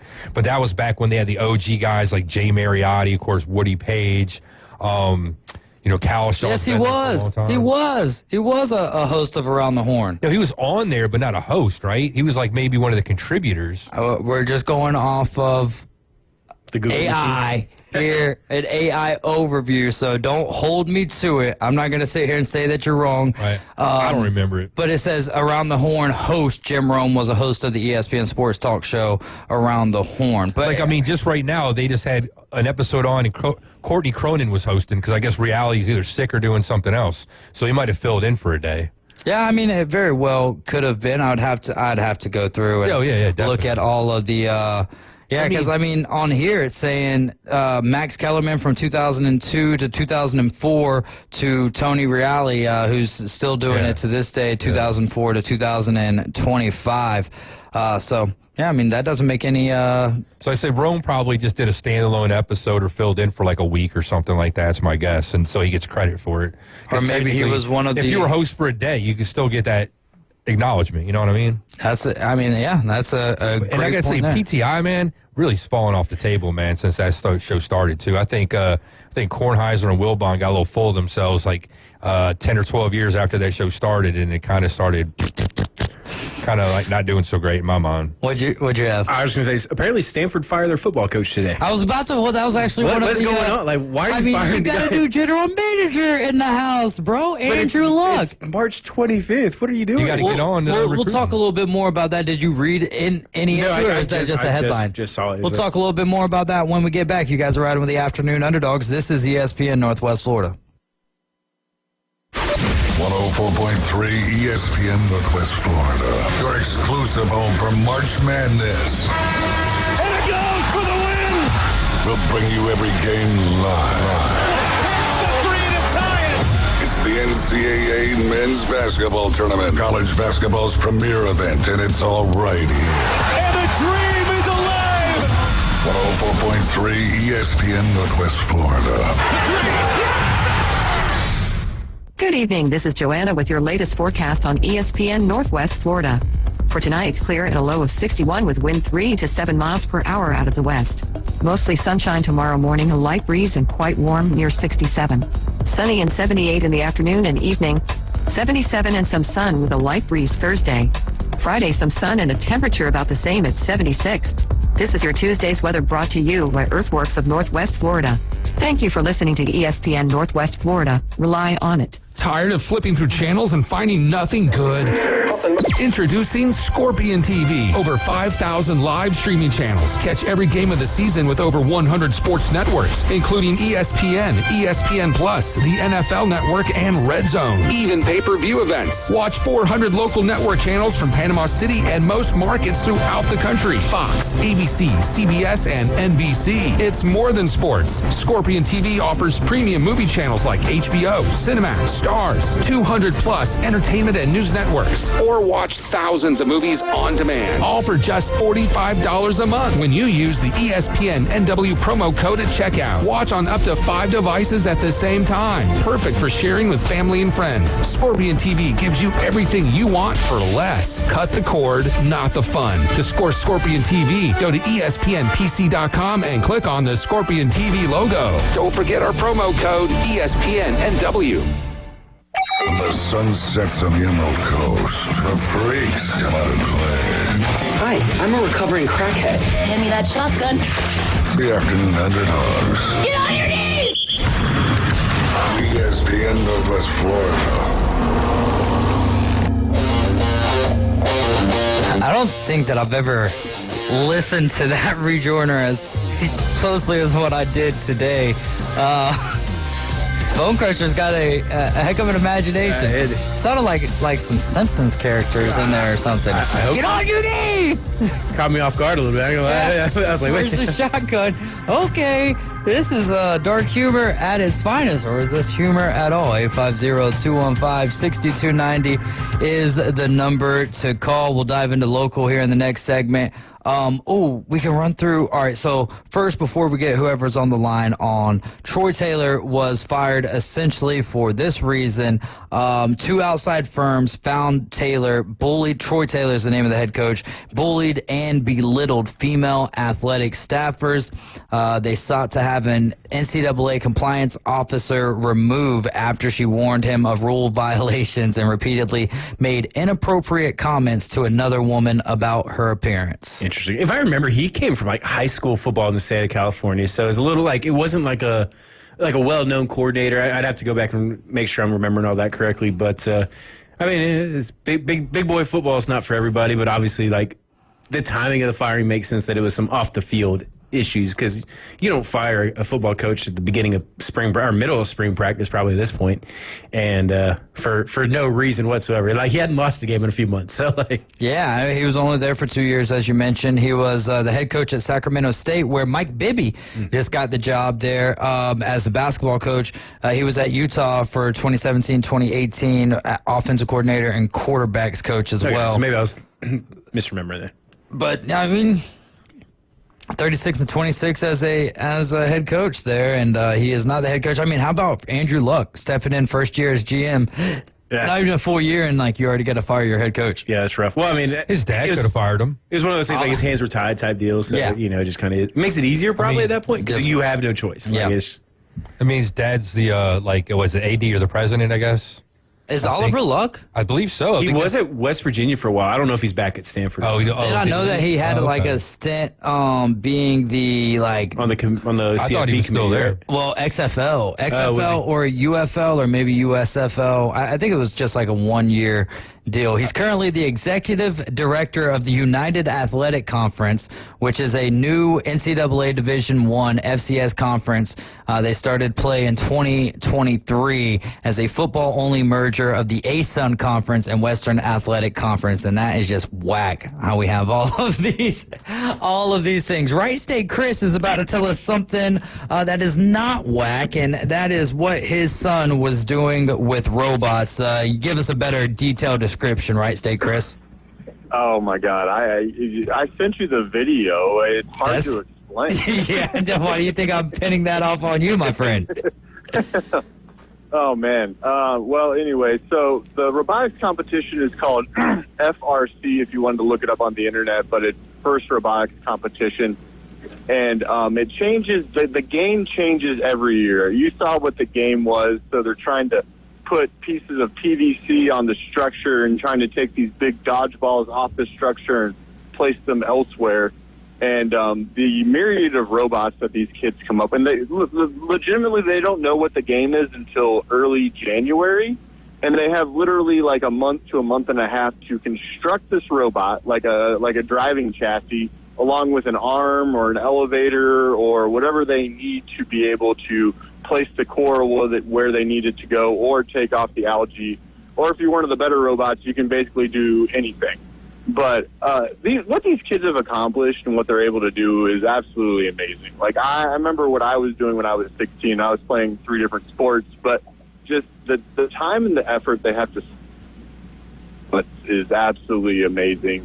And I wish I could describe in detail what they do, but I think y'all would just get even more lost just trying to describe it. Would you say that's accurate, Dave? Yes, reading your detailed description, or as best of details you could give me. I was like, can you explain that to me like I'm 34, please? But no, I mean, let me ask you this, because this is real cool that they're able to do this and really so close to going to nationals, right? But what have you noticed in the growth of your boy, since he's been learning about robots and how to build and utilize them? Well, what I've noticed is just the passion is there. Like, legitimately, he wants to spend hours upon hours just working on the coding. He's responsible for the electrical work, and for the coding of the robot. So anytime you see the elevator go up and down, that's because of him. And the coding, you see it drive forward, backwards, wherever, it's the coding because of him. And I just noticed that, like, you know, he's willing to put in all this time and effort into making this thing run and run well. And it's just something that you love to see from kids, you know, that, you know, like you see it from athletes. They spend a lot of time after school, literally from January to like just this last week. He was staying from 8 o'clock in the morning till 6 o'clock at school every day. He was putting in 8-hour weekends, at least on Saturday, if not on Sunday. How much was he getting paid for this? He's getting paid in future scholarships. Yeah, no doubt about that. What he's getting paid is just a wealth of knowledge. Okay, so you've heard of American Heritage High School, right? HS. Down in Fort Lauderdale. Yep. Their robot team's called the Ninja-neers. The Ninja-neers. So like engineer, but ninja, obviously. That's a dicey one these days, huh? I know. But they literally brought 40 students plus faculty with them to Tulsa from Fort Lauderdale. That's how much like they buy into robotics, and their robot's a very good one. But Ninja travel is so much cheaper than regular people travel because they just pack up and walk, right? Yeah. They stealthily move. Yes, exactly. He's like literally their robot last year wasn't moving, and these kids from American Heritage came in, fixed his code for him, and now they're best friends, and they talk to each other like they Skype. I don't know if Skype's still a thing, but you know they Zoom call, they Teams. Yeah, they do all of those things with each other, like talking about code. Each one of their wheels works independent of each other. Each motor for those wheels costs $1,200 each. So just on the wheels alone, you're dealing with $4,800 right there. And does the school supply this, or do y'all have to fundraise? Okay, so we fundraise. There are grants given to the schools, and there are a couple of people within the community that see the need for autonomous robots to move in their warehouses. So I forget the guy's name. I wish I could give him credit. He literally gave like 10, 15 grand to them. And it was some guy that he met in church. And he's like, you deal with robots? And the guy was like, yeah. And one of the kids was like, yeah. And he's like, I could use your help. And so he just funded most of it on his own. Also, we got sponsored by NASA. But, I mean, that sounds cool. But, like, half the programs in Florida got like 5 to 10 grand from NASA because, you know, they want these kids too, you know, future on. Raytheon, Lockheed Martin, Microsoft, all these different huge companies are sponsoring these kids to do these crazy things. I could give you, I'll text it to you, but there's this robot from Israel that they were the world champions last year. This arm literally can do anything you need it to do. It can go forward, backwards, it can rotate. It's crazy. It's crazy with these kids. And here's the dirty secret though on some of them. Some of them, like these coaches, they're helping build the robots, and they have a wealth of experience. The coaches for Carter's team, they love the program. But they learn it from the kids, huh? They literally don't know like what to do with the robot. They just they have a passion. They're just chaperoning. So, but some of these kids have coaches that like we're civil engineer or we're mechanical engineers or will build robots themselves. So they bring back to the team that one of the best teams in Tulsa was from Searcy, Arkansas. And if you look up where Searcy, Arkansas is, you'd be like that town? They're allowed to have robots? Yeah, exactly. And you're just like... See, the robots are goats. But then you see the coach, and this coach is this guy who's like probably a little bit older than I am, and you can tell that he's been dealing with robots for his whole life, and he's very proud of his program because he brought like 30 kids with him and all the faculty. So it's just like, I think that the robot from Israel is probably getting help from the Israeli government, but hey, good for them. Yeah, well, no. It's just, going there for this 3-day event, like I've seen the Braves win the World Series, I saw a Super Regional, I've seen so many different cool things, and this being in that gym for 3 days straight, in the basketball bleachers, I couldn't pull my eyes away from it. It was one of the coolest things I've ever seen. And you're not dealing with all these sports parents that are trying to fight other parents in the stands. Everyone's literally pulling for everybody else. Wow. Because you know how how much yelling does the referee get thrown his way? Yeah, not that much if you think about it. I've seen the referee get yelled at because the guy wanted a high score. At the end, he felt his robot wasn't touching the ground. At the end, you can climb on these structures, and if your robot's not touching the ground, you get points for it. And he felt like his robot wasn't touching the ground, but they won the anyway, so it doesn't even matter. But sometimes they get yelled at the refs. Like we felt like our robot was unfairly hit hard, and then it made them disabled. So, but at the end of the day, we knew we weren't going to win. So it was literally like it didn't keep us from doing anything. But, some coaches get mad that teams that have already won go into their bracket, but the parents aren't part of that. The parents have seen the fact that these robots could literally die at any point in time and know that if that happens, like the robot's just shot for the rest of the round and there's nothing they can do about it. So everyone knows how precariously close they are to not being able to operate. So, St. Andrews Bay STEM Academy, it's a new school this year. They were part of Maritime Academy last year. They call it SABSA for short. It's a school of maybe sound too short. 60 kids total in the whole school. It's a very small school. It's located out of in the Cove. There's the Baptist Church in the Cove. It's the other side of that. That's where they're located at. And what's the name? Cool. What's the name of the church in the Cove you're talking about? Is it First United Methodist? No, I think it's the one by the Dollar General. It's there on MacArthur. So yeah. It's man, is it Second Baptist or maybe First Baptist? Anyways, I went to school my junior year. There was a school called Eagles Nest. I don't know where they're at anymore. I believe that they're still a school though. And I went to school in that church. Oh, nice. Yeah, so you're familiar with those the classrooms and everything like that. Yeah.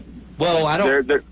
Wait, you said they're across the street from the church, though, aren't they? No, they're in the church. Yeah. So I'm I am familiar with it. It was all online. It was all on on the computer. Yeah. So basically, I did not really do any school that year until the end of the year, and my junior year was an absolute joke. My mom was like, "Oh, you want to go back?" No, I much would prefer a teacher try to teach me something rather than me watch these videos. Yeah, it's not even a video. It's just read this and then give us the right answer. Like, okay, well, how is that applying to like real life? That's why I think homeschooling is kind of a joke. I mean, this wasn't homeschool though, school, or like some kind of like thing when it was homeschool. It was home away from homeschool. In-person homeschooling. I mean, I get the premise of it, and it was really hard because they put basically Eagles Nest split away from Panama City Christian, and then they had to put it together as quick as they could. But being homeschooled, that's like my last year.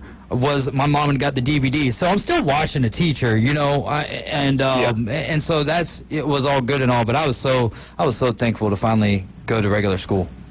Yeah. My mom was a great teacher, though. Obviously, look at what she did. Yeah. No, I mean you turned out great, Dave. I mean, look. Look at me, thanks, Mom. No doubt, but my favorite thing that you brought up, right, Chris, is the fact, and a lot of the times. Caveman Rick will say it if you want to use the word to describe, we're all sports nerds, right? But we have different nerds and different facets of life, if you will. And a lot of the times, those guys can kind of be a little bit more solo or whatever. So the fact that they're getting into these situations with like-minded kids and having to practice teamwork and having to kind of listen to authority and follow rules and regulations, and then when you mention all of the eyes that are on them from all of the big corporations looking for smart people, I think this is such a great thing for not just your kid, but also all the kids that are competing in this, especially for the Israelites. Yeah, and what the cool thing about it is that they have whole teams where it just doesn't need to be robots. Like they got a person that created the website, they got a person that's just on advertising, to these corporations. You got someone that's just taking pictures, and it's really giving kids that don't really have a place to to be a part of a team. And, and we were fortunate that we played sports and we were part of a sports team. But, not every kid's that fortunate to be as athletically inclined as you are, Dave. So, as you are. You're the one who actually played collegiate baseball, my friend. I know, but you gotta. I'm the most humble person I know, Dave. So, well, you're a heck of an athlete, a great dad, and a great friend of the shows, and I would say a great friend of mine as well, brother. Can I throw something in there before? No, time's out. Actually, no, I'm just kidding. Go ahead. I read that ESPN article about Stanford's coach. Yeah, and one of my favorite comments was, well, yeah, he was unfair to a lot of female staffers, but honestly, he was an equal opportunity a-hole. Hey, well, I mean, if you're going to be that way to one side, if you want equality, that's the one thing. If you want equality, you better be ready for equality and not just consistent. Equality. I mean, whatever you do, be consistent. Yeah, they were like all staffers feared this guy. It wasn't just the females. He was just a jerk to everybody. So I would imagine that the male counterparts there were probably excited to see the guy go.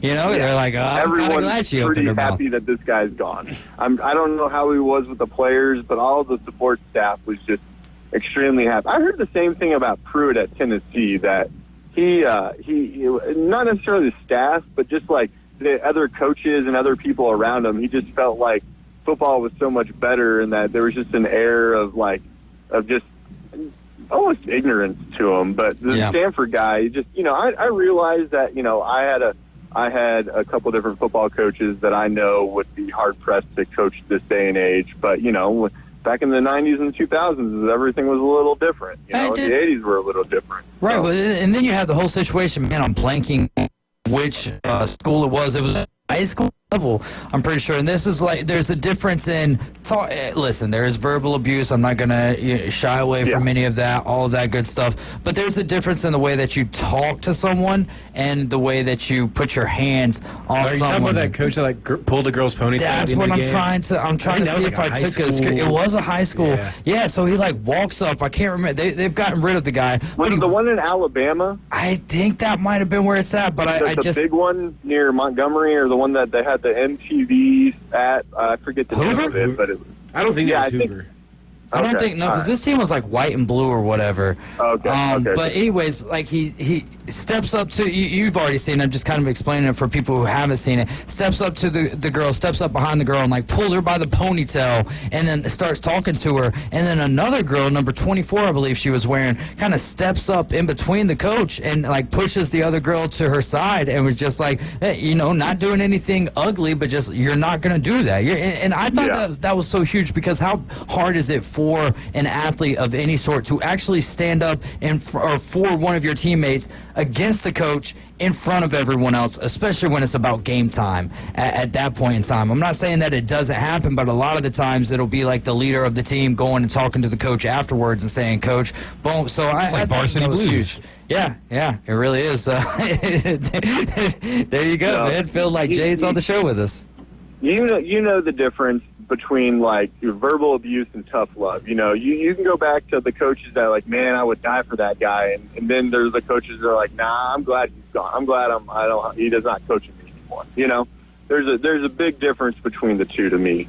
And you get the realness from the coach that you want to die for, and then the verbal abuse coach is just well, what happened to you? You just fail, and now you just take it out on everybody else? What's wrong with you? Yeah, that's a great point. We also, we have another point, just a look from the opposite lens, I guess, if you will. I'm not going to say who sent this in, but they texted in, and they said, she would have been listening, her ponytail wouldn't have got pulled back. There you go. There's that. I didn't know K-Man Rick was sending in pseudo text messages. I got a burner phone. It's just K-Man Rick's got the burner phone. Here's my question to that is, how many times do you see guys' hair getting pulled by coaches, No, but you see a face mask get yanked on and get, tugged towards them so they can yell in their face and stuff. I've had my face mask yanked. I've had my ear hole of my helmet in baseball yanked. And then you think if you have long hair, the coach is probably going to grab that ponytail or dreads or something like that and say, get over here. Back in our day, bro, depending on where you were at, if you had long hair, the coach was probably telling you to go home and cut it. Yeah. Yeah. That's true. Yeah. Different world, though, and that's one of the things and that's why it's okay that some of the older guard is bowing out, because at the end of the day, we should want what's best for the younger generation. Sometimes it could be in the form of being a little more hands-on, if you will, not in that type of sense, but kind of being a little bit more of a demonstrative leader. However, if the people that you're trying to discipline are not responding to that discipline, then you have to find a different way, right? Like, just because you're not getting the message across, right? Exactly. And so I think that that's where we're at in this day and age in sports, and we can lump it or we can like it, and we can continue on with it. Right, State Chris, anything you want to leave the people with before we let you go?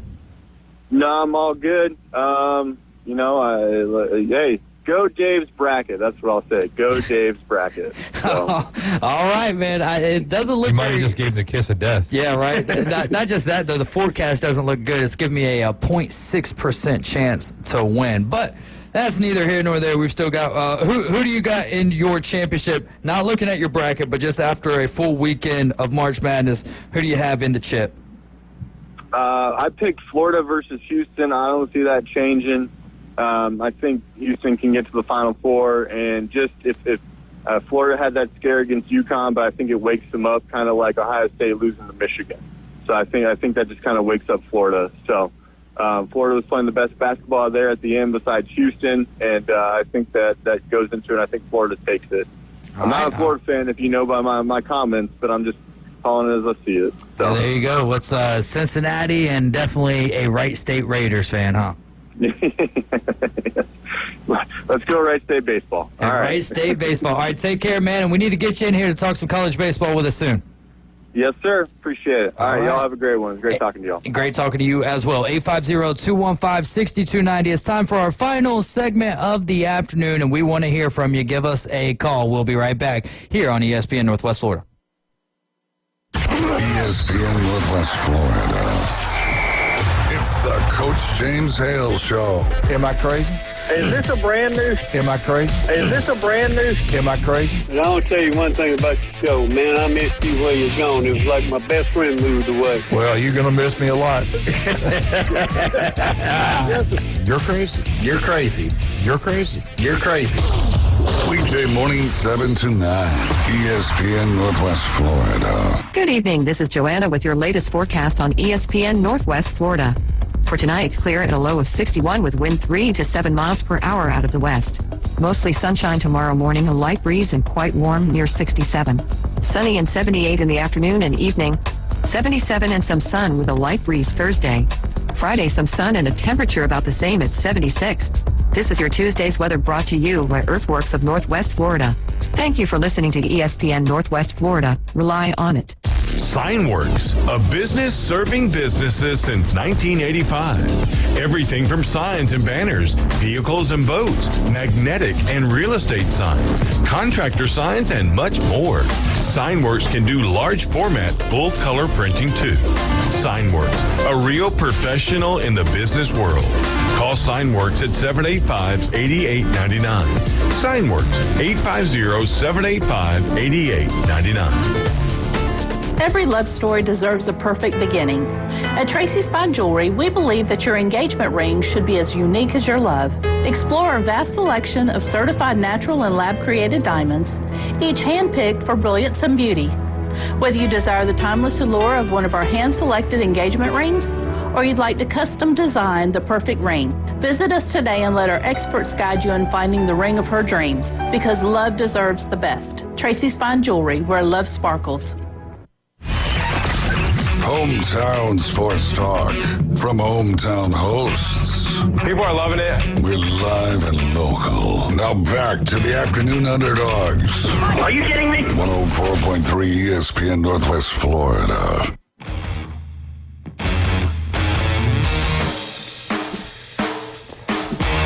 Words to live by. There's always next week. Brought to you by our college football prognosticator, Tyler Bishop. You know what? As an Alabama fan last year, that's kind of how you had to look at football. There's always next week. Lord willing, anyways. Man, can't wait for college football 12-team playoff 2.0, though. Russell Wilson to the Giants. Official. Little breaking news action. 1 year deal worth up to $21 million. I wasn't going to say that you had to hit the sounder, Caveman Rick. I was just going to say you can give your opinion. You look ready to jump on that. Whatever's clever. I mean, hey, I'm down with it. I just don't think they're going to be really great. Russell Wilson had to have that great of a showing. I don't think for Pittsburgh. So, yeah, man, I'm all for it. So now we got Russ and Jameis in New York. Yeah. Wait, is Russ... Oh, wait, so Russell to the Giants. Russell to the Giants. Yeah. Jameis already is to the Giants. Yep. Does this signify now Aaron Rodgers is a Steeler? Because there's no way you let Justin Fields and Russell Wilson go unless you got a game plan. What, are you going to go Gardner Minshew? No, he's with the Chiefs, right? Yeah, he's on with the Chiefs. Antonio Brown said like 3 days ago that Aaron Rodgers to the Steelers, you heard it there first. Or like, I don't know, maybe even longer. It's a done deal. Yeah. I mean, Aaron Rodgers just won Cracker of the Year. I mean, he has an offer on the table. They say a standing offer, but they could always yank that too if, for whatever reason. I don't know. I'm just still saying it's but they're not in the spot to draft a quarterback. No, so I mean, it kind of has to be Aaron Rodgers or who else? Aaron Rodgers or who else? Antonio Brown's coming back if Aaron Rodgers gets said that. Are they bringing Big Ben out of retirement? He said he's willing to, man. Golly, if he does go there, do you think losing season now for the Steelers and Mike Tomlin? If Aaron Rodgers does? Yeah, if he goes to the Steelers. It's hard because they've got some interesting talent on that offense with DK and Pickens. Yeah. Aaron Rodgers isn't a bad quarterback. I'm not going to say he's elite anymore, but he's not a bad quarterback. Pittsburgh's defense is typically pretty solid. Maybe it's a hot take. I don't know. This is just what I'm feeling right now. Aaron Rodgers has never been a franchise changer. Right? Did he change the Green Bay Packers franchise, or did he pick up players around him better? He did. I'm not taking away from that. What I'm trying to say is he picked up the Green Bay Packers where they kind of left off and kind of, ebb and flowed throughout. Just kind of was he good? Yes. Was he great? Absolutely. But he didn't change that franchise. That franchise has been great since it's been around. And the fact of the matter is, over the last 30 years, my entire lifetime, they've essentially had 3 quarterbacks. Yeah, but 70s and 80s, they weren't very good. It wasn't okay, until Brett all right, Favre. But that doesn't matter. I wasn't born then. No, I'm just still saying, though. But I mean, between the Bart Starr and Brett Favre era, I mean, the Packers were basically a joke. Yeah, okay, all right. There was times, but I'm saying in my lifetime, right,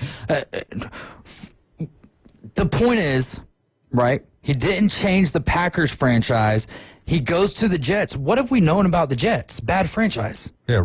Right? Still badly run, bad ownership. Right. So I don't know how much of the onus we can sit there and just put the blame on Aaron Rodgers. Oh, yeah. So I guess what I'm getting at is if he goes to the Steelers, does it change the franchise in a negative way? Probably not. That's what I'm kind of getting at. Well, it might be in wins and losses. Maybe so, but I don't think so. I think that with what Coach Tomlin brings to the table and his philosophy, right? And Tomlin's not going to allow Aaron Rodgers to come in. Is he going to conform, though, to Mike Tomlin? Well, that's what I'm saying. I think that Mike Tomlin will have no issue at all saying, well, buddy, you're riding the bench. And then Aaron Rodgers is going to ask for his release or whatever. First off, it takes the Steelers signing him for that to happen, right? And then secondarily speaking, they would have to have the TIF. Aaron Rodgers, I think when you go to a place led by Robert Salah, is what have you really done in your NFL career? As a coach. Whereas with Tomlin, you have to respect those. Exactly. Yeah, street cred. Yeah, you could go and take over the Steelers or the Jets franchise. I don't think you can ride over and take over the. Well, they have Steelers strong franchise. ownership. They got a strong head coach. So it's going to be a little tougher for him to be pulling his shenanigans. Don't think he probably won't try, though, especially if stuff doesn't go well for him right off the rip.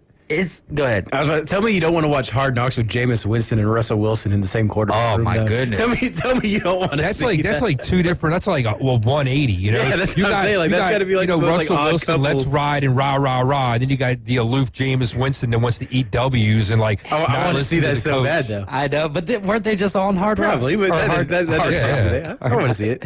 Yeah, I think that's going to be a golden. I mean, that was going to be one of my questions to you guys this afternoon. Was are the Giants just going to run with Jameis Winston? Well, apparently not. 1 year for up to $21 million, though. But I mean, that's probably if they win the Super Bowl or something. Yeah, like that. I mean, I think we can all agree on Russell Wilson is worth more than Daniel Jones. If Daniel Jones is your bench at 1 year, or your floor rather, at 1 year, $14 million. Russell Wilson. So now they got Russell Wilson, they got Jameis Winston, and they still got Tommy DeVito, Tommy Cutlets. Yeah, I think they still got Tommy Cutlets still on the roster. Because before that, it was just DeVito before they got Winston, and then it was DeVito and Winston. It's like, what are you going to do there?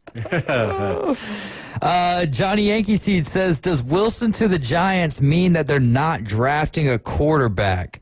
Start with our college football prognosticator. I think it signals that whoever they draft this year, they're not planning on playing this year. If they were to draft a guy. Which I think is the best move. They probably have to release Tommy DeVito because most teams don't carry. Yeah, they probably get rid of DeVito at that point. You know? Dude, if I'm the daggum Titans right now, who's really out there left? Aaron Rodgers isn't the play.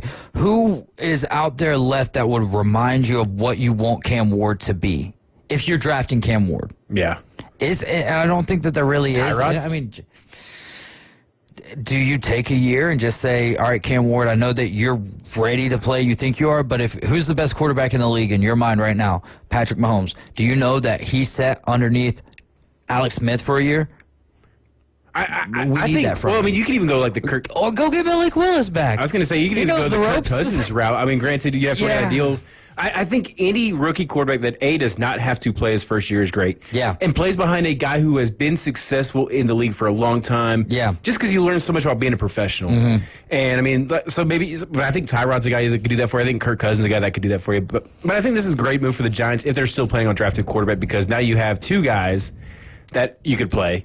And you have Jameis Winston under contract for 2 years, and maybe the guy they want at quarterback doesn't fall to them. Yeah. They end up with a Travis, Hunter. Does it still feel Shedeur, though? Does it feel like Shedeur saying, I mean, that's kind of picked up steam. We had the whole Ryan Clark, Shedeur's dropping because he's black. Meanwhile, the number one. Cam Ward, Cam Ward's black as well, bud. Yeah, I know, and I love Ryan Clark. That was just so weird because that's never been his game. And it's like, maybe you don't need to be on first take with Stephen. And I respect Stephen A. Smith a lot, too. Like, the grind and hustle that has got, anyone can call him a loudmouth all they want to. They might not like the way that he talks. But the hustle and grind that he had to get to where he's gotten no to. doubt, but I think he's not the same guy as when he first got there. Like I was talking about PTI earlier. After these guys, after a while, they start either becoming like a cartoon character of themselves because that's what everybody's expecting, or they just don't have that same like drive or that same passion or whatever. Here's the other thing, man. I think when you do something as your career, and once it gets to 20, 30, 40 years of doing it, in every other career for the most part, unless it's the type of people who just like work themselves to the bones, because